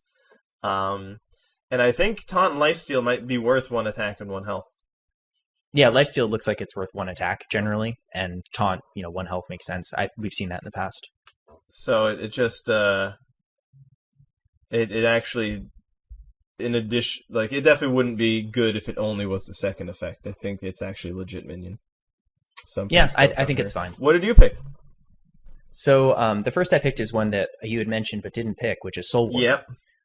Yeah, so this is a card. It's a 6-mana 6/6 Battlecry. Add 3 random cards you discarded this game to your hand. This is an effect that players have been asking for maybe a year or more. This almost word for word. This effect. Probably forever. Yeah. So this is something that makes discarding more consistent in that you can discard a card that you really needed, like your Gul'dan, and now you have a way of getting it back. But what's even cooler is this, if you're discarding a bunch of cards, you're losing cards, and this is a way for you to sort of get back those cards. And because cards that make you discard other stuff are overstated and they overperform and they have so much value in them, this is a legitimate source of card advantage in a deck that's discarding a lot of cards. Yeah, this is actually a reward for it. And I mean, this can do really hilarious stuff. Like, let's imagine you discarded your Blood Reaver Gul'dan and you Soul Warden and get it back. You can Soul Warden again later and play it again. Oh, man. So I didn't think of that. This does some cool stuff. I like this. Like, in Q-Block, it often felt like if Doomguard was in your hand, it was stuck there. And you just, like, didn't really ever have a safe way of playing it. But this kind of gives you one. Yeah, you're like, you just need the skull. Like, where's my skull?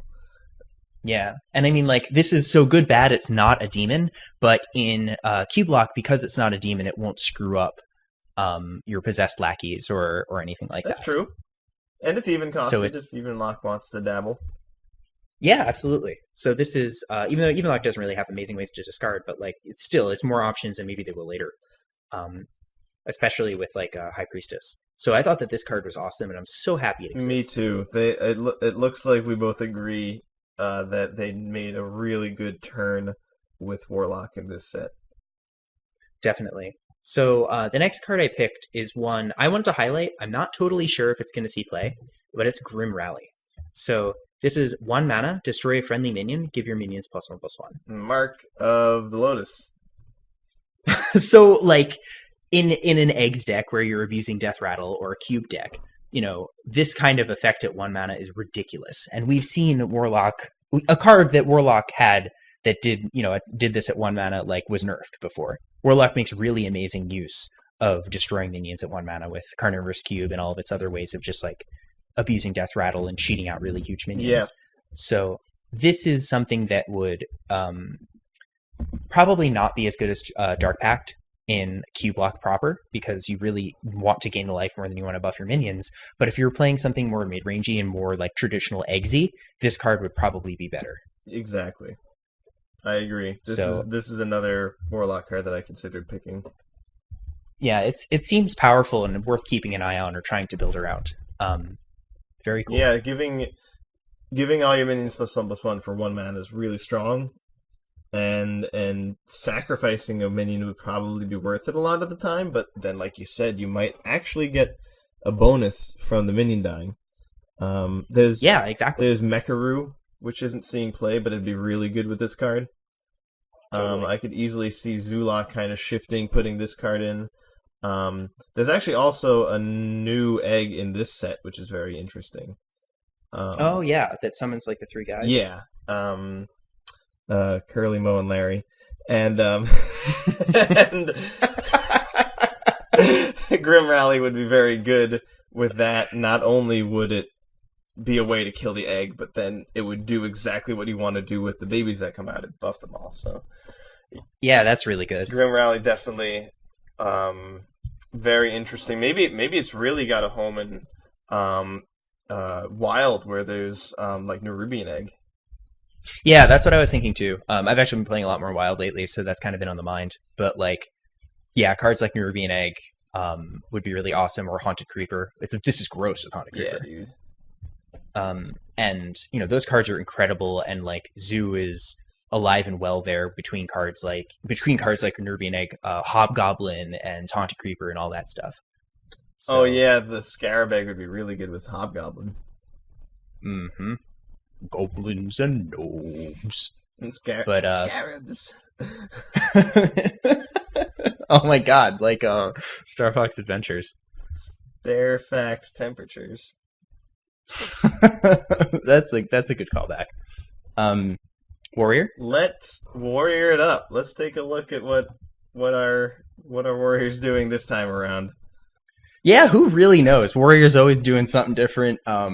He's kind of like Shaman, just kind of always doing his own thing and maybe not really seeing play. Doing his own thing, but not on the standard ladder. Doing his own thing somewhere far away from the standard ladder. Yes, in deck building or at rank 13 or something. So anyway. Oh. This time around, Warrior's doing dragons. Dragons! The dragon warrior has arrived again. I guess they kind of did this... what was that set? Blackrock Mountain? Had yes. some Dragon Warrior stuff. Yeah, that had Dragon everything stuff. Yeah. So Warrior definitely got a bunch of Dragon support. The first card out the gate that I want to pick... I'm going first, right? Oh, yeah. Yes, is War Master Voon. That's actually also my first pick. Yeah, I mean, sure, this card's awesome. It's 4 mana, 4/3, Battlecry, copy all dragons in your hand.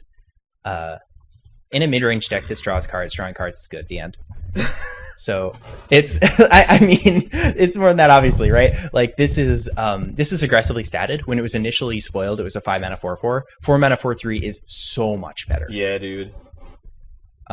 It's like, 5 mana 4/4 I think would be marginal. Like it probably wouldn't be worth the stats hit and the slowness. But like 4 mana 4/3 is a legitimate minion that you can play. I mean, like Hork Connolly's 4 mana 4/3. Spellbreaker is a 4 mana 4/3. Those are cards that have seen play.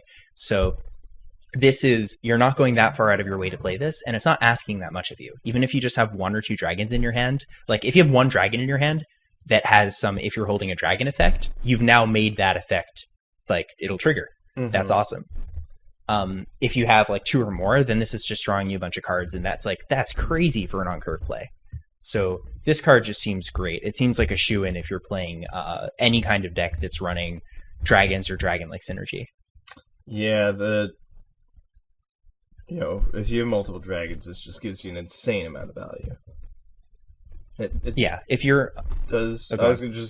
Seems like, it's even costed, so doesn't work in like some kind of odd dragon warrior, but, mid-range dragon warrior might be the way to go.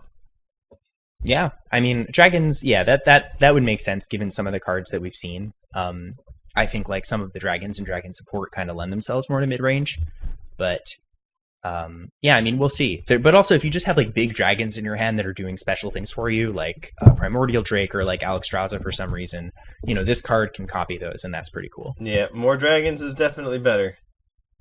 Yeah, I mean, it's worth being on the lookout in the future for ways to abuse this, because copy effects are one of the most abusable effects in this game, so definitely keep that in mind. Yeah, this guy looks good. Yeah, it's very obviously, like, on its face, it's a good card, and I think that's most of it. The second card I picked is yet another dragon card, which is the Smolderthorn Lancer. Mm-hmm. This is a 3 mana 3/2. If you're holding a dragon, destroy a damaged enemy minion. So what I like about this is that Execute's a good card. It's proved time and time again to be really strong. Warrior has a lot of ways of incidentally damaging minions without killing them, or just getting value and damaging minions at the same time. Mm-hmm. So you don't have to go that far out of your way to activate this. Yeah. And in a mid-range deck, you are going to want ways to kill stuff because dominating the board's how you win the game, but you aren't going to want to run Execute because that costs a whole card. But if you're running Smolderthorn, then it doesn't. So this would be like for a mid-range deck. Yes, I don't think you'd want to run this in Control. Yeah, I was thinking about it in the context of Control, and it just seemed like, or at least the Odd Warrior deck doesn't actually have that many ways of getting things damaged. I don't know how, I think it could consider it, but it doesn't really, it doesn't seem like an auto-include, even though it kind of, I felt like it should be, but I don't really think it is. Yeah, I think if you're running a deck that could incidentally damage stuff, like maybe you're running the Blood Razors or whatever, and you're playing mid range, then this could be really great. Yeah, it would probably need to be a deck with Blood Razors, and therefore probably not an odd deck, even though the Lancer herself is odd. Yeah, for sure. We'll see. But it seems strong. It's an option for removal for mid range, which is good because playing minions that kill stuff, that kill important stuff, those tend to be awesome. Yeah. That those have just been great time and time again. Even cards as wacky as Blaze Caller. I mean, Big Game Hunter has a lot in common with Smolderthorn Lancer. It used to have more in common, but it cost 3. Yeah, totally. So that looks strong. Yeah, for sure. And I think that, both of these cards kind of speak for themselves here, and they go in the same deck. Or they can go in the same deck. Yeah. What did you pick, Evan? I have got Voon, and I picked the other legendary, Akali the Rhino. This is an 8 mana 5/5 beast with Rush and Overkill. Draw a Rush minion and give it +5/+5. So this is a spicy card. If you can kill something with 4 or less health with it, you get to draw another card. So you killed their thing. You got Akali the Rhino on the board. And now you're getting a rush minion from your deck. And the rush minion's going to have +5/+5. Hand buffing, often too slow. We already said this. But if the minion that you buffed can attack immediately, it's not nearly as slow. Exactly. It's much, much less slow. You're getting the benefit like a turn faster. So that's one way in which this kind of solves that problem, and you don't want to correlate Akali with the hand buff problem. Another reason you don't want to make that correlation, the hand buff cards all require that you have the minion in your hand. Akali doesn't. She gets it there for you. So he or she. I'm going to say she because Akali in League of Legends is female. Yeah, I was trying to bring that up somehow, but you did it first. Akali, the ninja, probably a little different attitude than Akali the Rhino. For sure. But she will give you the card, so you don't have to have the rush card in your hand. That gives you card advantage, and then she'll give that rush card 5/5. I mean, can you imagine getting Ziliax off this? Yeah, that's really silly. That is gonna be crazy. I mean, this works well with like Town Crier too. I mean, yeah. A deck and that's a card that I still think is really good. It just hasn't had the right support. Mm-hmm. Especially if you're playing kind of mid-range deck, like that's already pretty cool. It's a card that draws you another card that comes out early in defense. Can kill 1/1s or one power minion, 1 toughness minions. So this is I think that this card looks really strong. The ding against it is that it's an 8 mana 5/5. It does something when it comes out, but 8 is also really expensive. So I think that there are some flavors of mid-range that wouldn't want to run this. Yeah. But a slower control deck that happened to be running rush minions or like Ziliax or something might be happy to play it. I think it's a big improvement for just the rush deck in general. The idea of such a thing. And it's also good with Undasta. We keep bringing up this card. But that has rush, and it summons a beast from your hand. And Akali is a beast. Yeah, so this card seems cool. Oh yeah. Yeah, so I think Warrior got some interesting tools. There's also like Ember Scale Drake and stuff. So we'll see what happens if Warrior actually uses some of the synergies that it was given. I'm optimistic about Rush actually being more relevant because of Akali. Sure. Yeah, I can see that. I mean, it's a big payoff, and it's another target for Rush related tutors. And Ziliax helps a lot on that front. Definitely. As well. What counts as a Rush card is Doctor Boom, because he gives all your mechs Rush. It's like that'd be so silly. That's one of the rushiest cards of all. That's true. All right, so we got through the classes. Neutrals. I think every class has gotten some really awesome stuff. Druid probably got the least interesting stuff, but still pretty cool. Yeah, for sure. I think that there's a lot to say about a lot of the classes, and I'm looking forward to doing some theory crafting. Oh yeah, and then the neutrals are crazy too. Oh my god, some of these are awesome. some are a little harder to evaluate, but I think that there's a few huge winners here. So why don't you start us off? Okay, I will give you Sharkfin Fan. This guy I mentioned already, and I'm pretty excited about him. So he was on my list as well. He's a 2-mana 2/2 pirate, and he has after your hero attacks, summon a 1/1 pirate.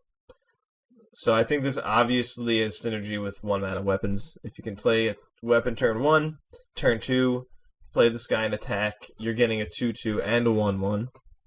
And then every attack thereafter is also going to give you a minion.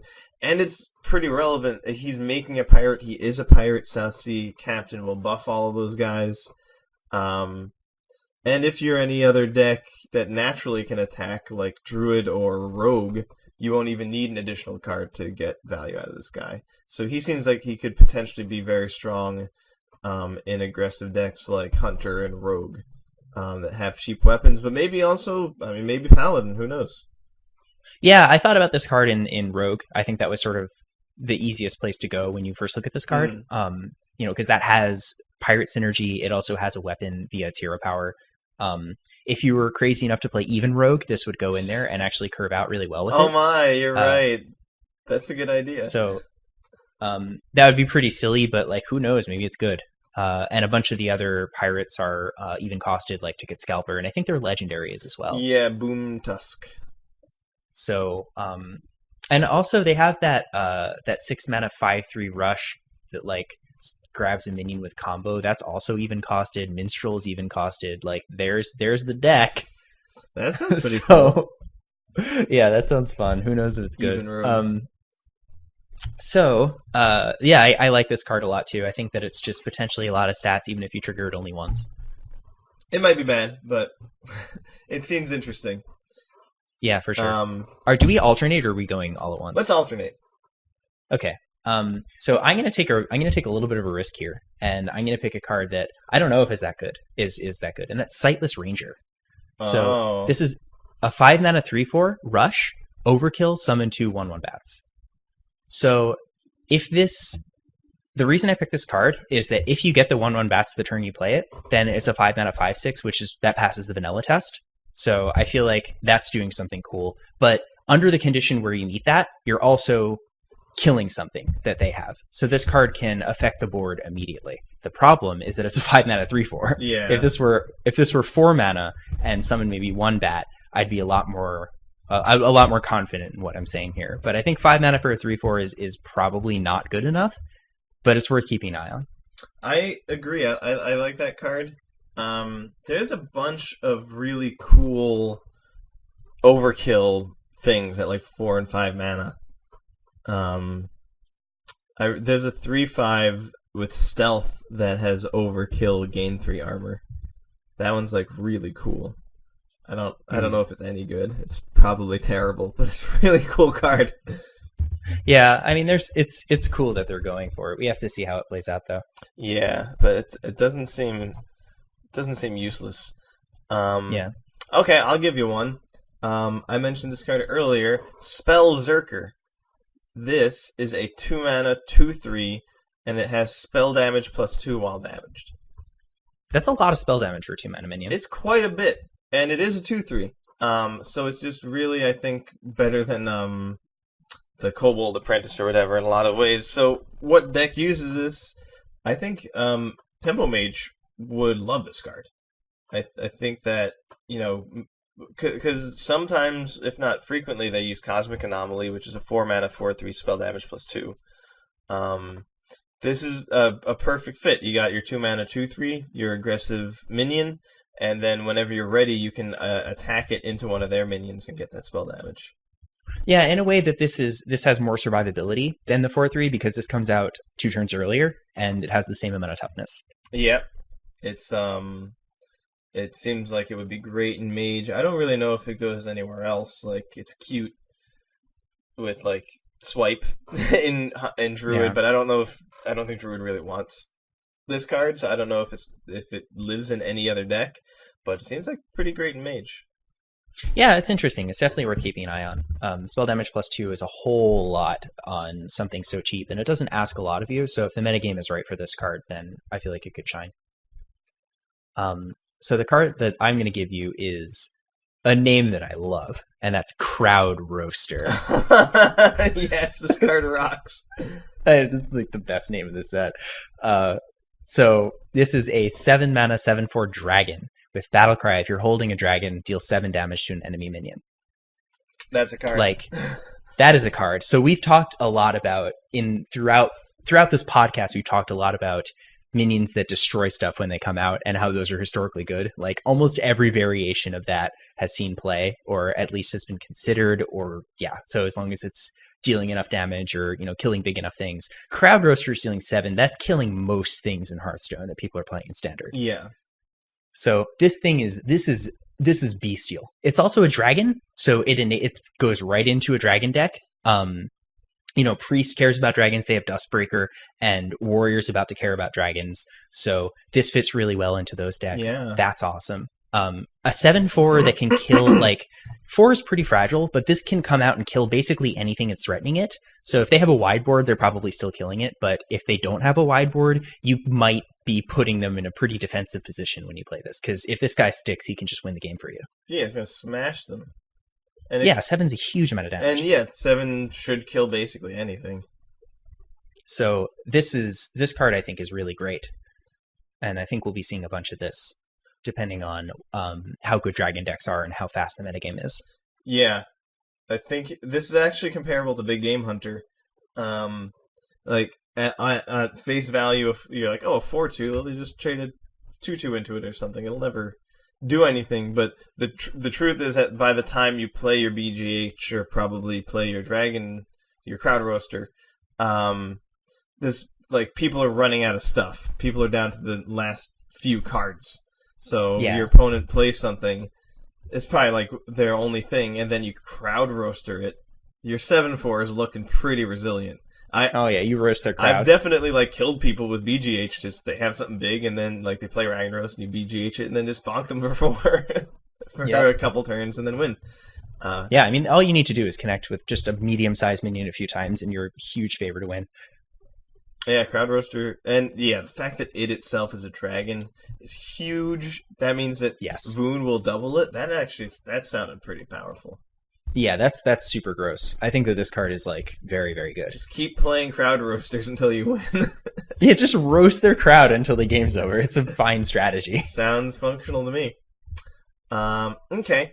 Another card that I have selected is Rabble Bouncer. Rabble Bouncer, what a name. It's another great name. This is a 7-mana 2/7 with Taunt. And it costs 1 less for each enemy minion.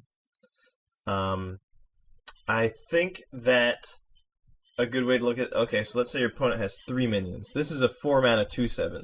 That's pretty great. That's ahead of the curve as far as I know. Yeah, because that'd be like a 3/6. Kind of. So it's better stats than Ascension Shield Master total. But it's still like that's in vanilla test territory at that point. Yeah. It's like not amazing, but if they have 4 or more minions, that's when it gets really good. Exactly. Yeah. When they have 4 or more, then this card is way past curve. Like it can be very meaningful to sneak in an extra taunt early. Like if they just go ham and have 6 minions, being able to slide this in for 1 is going to be huge for your control deck. This seems like a potentially really great addition to some control decks. Maybe Control Mage, maybe Warrior. But it looks like it's got a lot of potential if aggressive decks going wide continue to be strong. Yeah, I think that this is a tech card. Like, if we see a lot of even shaman or just, go wide shaman decks or odd paladin type decks that are just like swarming, then this type of effect I think is really good. Yeah. And like this card could see play. But we would need to see a critical mass of those decks before I was willing to put this in my deck over any of the other sort of incredible taunts. We're still in a world where we have Tar Creeper. That's the thing. Tar Creeper makes, like, playing this for 3 sounds a lot less amazing when you could already play Tar Creeper. Yeah, with, like, unconditionally in basically any matchup. So that's the trouble I have with this card. Though I do agree that, like, it's not that hard in some matchups to fulfill the condition needed to make this a really good card. And it at least has 2 attack instead of 1, so it can kind of do some damage, unlike Tar Creeper. For sure. So a card that I wanted to bring up is Shield Breaker. Oh, yes, this guy's cool. Yeah, so I don't know whether this card's actually any better than Spellbreaker, but we can discuss it. So it's a 2-mana 2/1 Battlecry, silence an enemy minion with taunt. Very interesting. So this is I have a bunch of thoughts about this. First of all, it's a 2-mana 2/1 with silence, that's hitting taunts. That's a little bit like Ironbeak Owl pre-nerf. That was a really good card. Yeah. This is, the even decks already have access to a fine taunt, which is Spellbreaker, but this is a lot cheaper, so you don't have to commit an entire turn to it. Granted, it's also just like Spellbreaker is a really fine play on curve if you just needed to play a body. This is not doing that. Yeah. This is also way more conditional, but in a mid-range deck, which, the odd decks tend to be either aggro or mid-range, you really are just trying to silence taunts. So this is doing exactly what you want it to do. You're not losing any functionality. But I wonder if it exists to fill a niche that's already filled. Yeah, it might be, I guess. So it would depend on what minions need to really be silenced. I think that there's plenty of stuff you kind of want to silence that doesn't have taunt, so that's also a strike against it. For sure. It also, like cubes. Cubes, exactly. Can't be played with Calisith, which is frequently something you want to do. That's really rough. So this was a little bit of a... I wanted to look at this and talk about it, but like, I ultimately think that this is not as good as Spellbreaker. But I mean, the metagame will tell us. It's definitely interesting. It's a really cool idea, and I hope they expand on like narrowed silences. I think it's cool to have silence effects that require some amount of like play to get them to work. I like that too, because silence is really powerful. Mm-hmm. And it's been basically all of this year and the previous year. So that's it's cool that they are expanding that design space a bit. Because it's nice to have the option that just can also be really unfun to get your thing silenced. So I think this is a really smart way to do it. Yeah, for sure. They're clever. Oh, yes.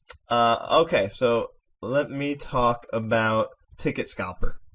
This card's come up a bunch of times already. This is a 4-mana 5/3 pirate, overkill, draw 2 cards. I think it's pretty easy to look at this and think it just kind of sucks, because it's a 4-mana 5/3, like, just kill it. You know, like, the overkill is irrelevant if you just lightning bolt it. And granted, that's definitely true. But generally, I'd say more often than not, if your opponent's killing your minion, they're using their own minions. So if they try to use their minion to kill your Ticket Scalper, they might find themselves scalped themselves. If you try to use a 2/2 and a 1/1 to kill Ticket Scalper, your opponent's going to draw 4 cards. So actually, overkill can only trigger on your turn. Really? Yeah. Oh, that's stupid. Oh. I specifically looked. Yeah, I was looking into that. Because when I saw this card, I'm like, wait a minute. So I clicked on the site that I'm using, or just read around, and I saw that. It's unfortunately that is the case. It has to trigger on your turn. So it's unfortunate, but that makes it worse. It does make it worse, but I still think that it's a huge threat, because even if you're 1-for-1ing, that's fine. And if you're playing a deck that's dominating the board pretty early, like something like Rogue, which already has Pirate Synergy, then this could be in a position where it could trigger itself pretty easily. Yeah, no, I do still see how it could be good. It's definitely good with the dagger. That was one time I mentioned it. Serrated Tooth would give it rush. And if you're using Captain Boomtusk, the legendary 8-mana rogue minion, 6/3, battle cry, summon 3 random pirates from your deck and give them rush. Ticket Scalper is awesome with that. If you can give your Ticket Scalper rush, you're going to be very happy. So, and like you said, it's a huge threat. It's sort of like Tomb Pillager. For sure. They have to deal with it. But if they don't, they get really punished. Yeah, it's a fair amount of stats that thing can beat down, and it's a pirate. I think that it might have a place in some decks. It could be a sleeper. Yeah. But it was less sleepy than I thought it was. Yeah, unfortunately. So the legendary, I have a legendary here that I want to talk about. Yeah. And this is a card that I saw and I loved right away. And that is Mojo Master Zahai. Is it Zihai? How would you say that? Zihi? Okay. So Mojo Master Zihi. This is a 6-mana 5/5 battle cry. Set each player to 5 mana crystals. What? I love it. So it's really cool because this is this is a huge punish against some decks.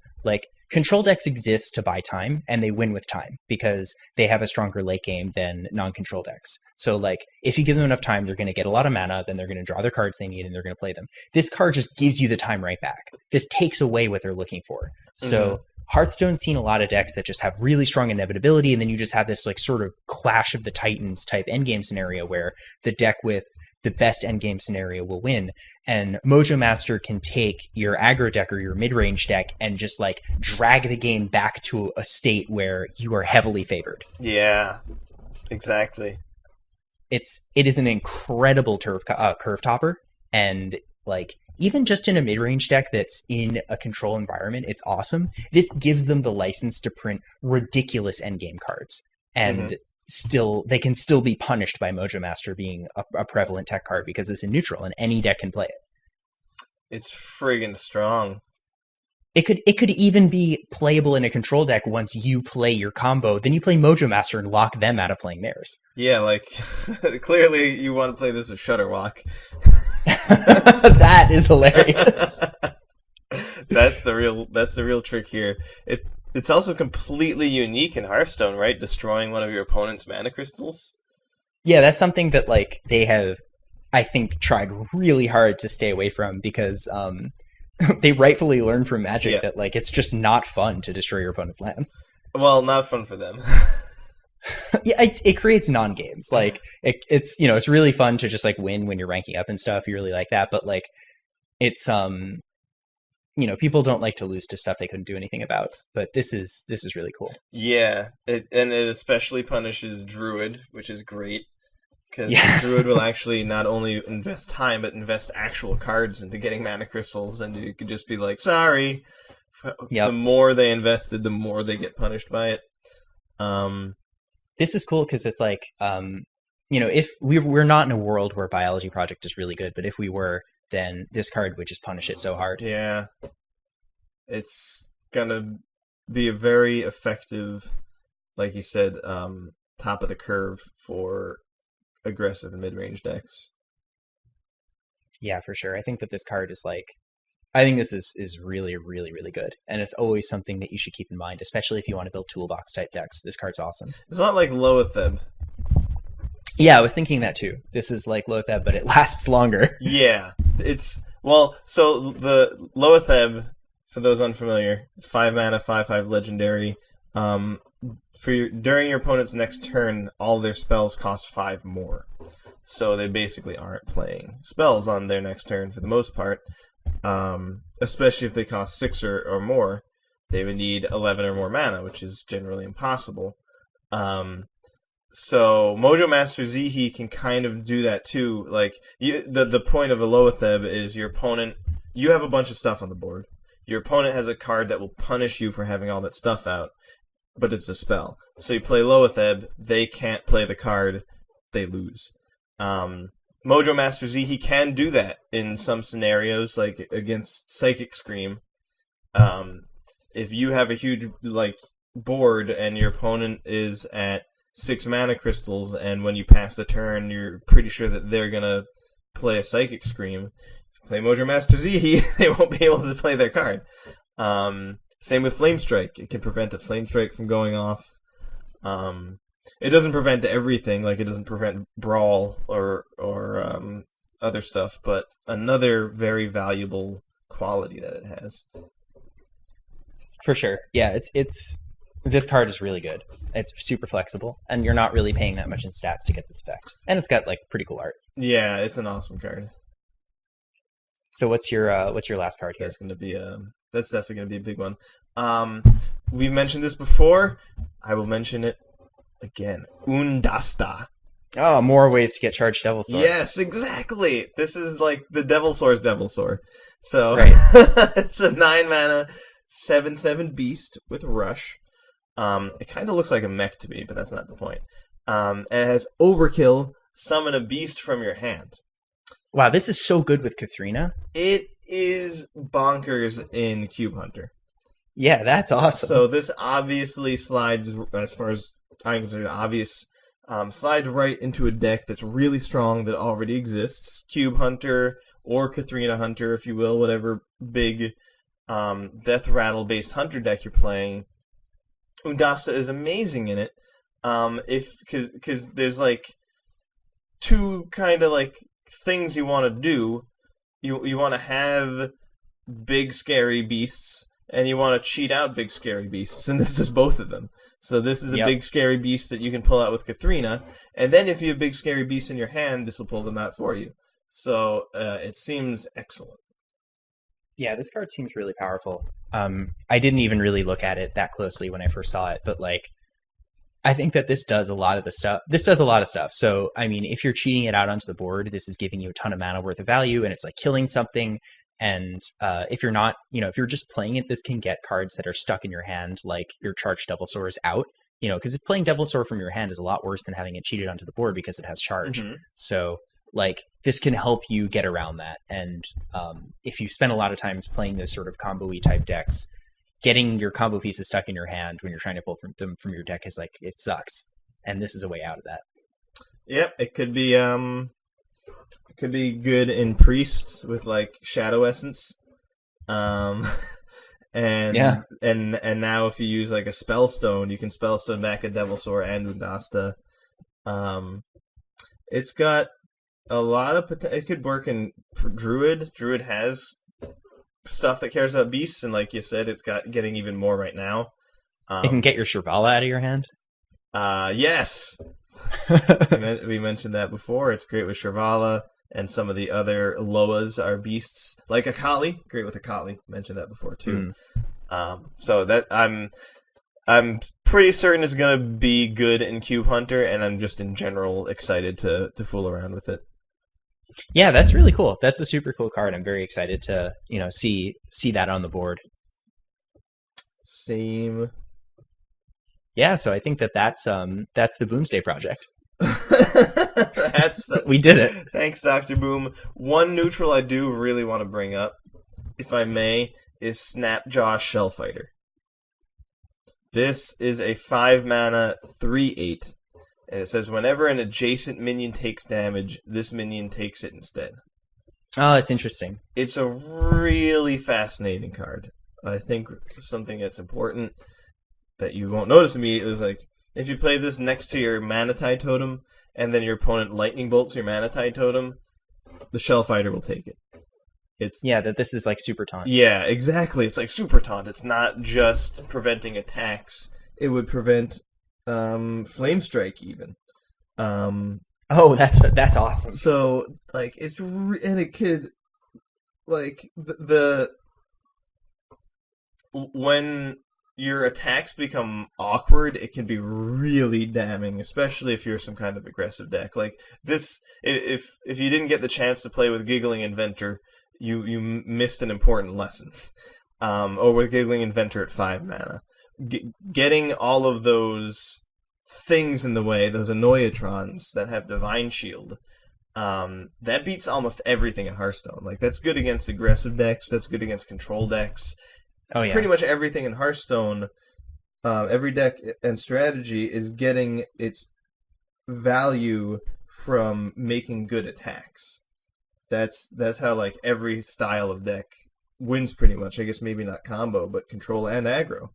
And so if you can mess up your opponent's attacks, it's good against everything. And Snapjaw Shellfighter, like Righteous Protector, the 1-mana 1/1 Divine Shield Taunt, is a great card. And that also screws up your opponent's attacks. So Snapjaw Shellfighter, it also is very well statted. It's a 3/8. So that's like a 5/6 that got more health, which is exactly what you would want. You would want it to have more health. I think it's like the only 8 health minion that costs 5. It's like, that's interesting. Really got a lot of stats for its cost, and it could really make your opponent's attacks awkward. The stuff next to it, like, it would suddenly not take damage. Like, if you have like a taunt next to it, your opponent will attack the taunt, but then this will take the damage. So like the combo is Stubborn Gastropod. Oh sure, yeah. So this does that's pretty interesting. Yeah, I think that this needs kind of the right deck, and it's not that amazing on its own, but like if it has other stuff around it, it's really good. Because like a 3-power minion for 5 is pretty not so good. Yeah. Especially one that can't prevent face damage. But this is true.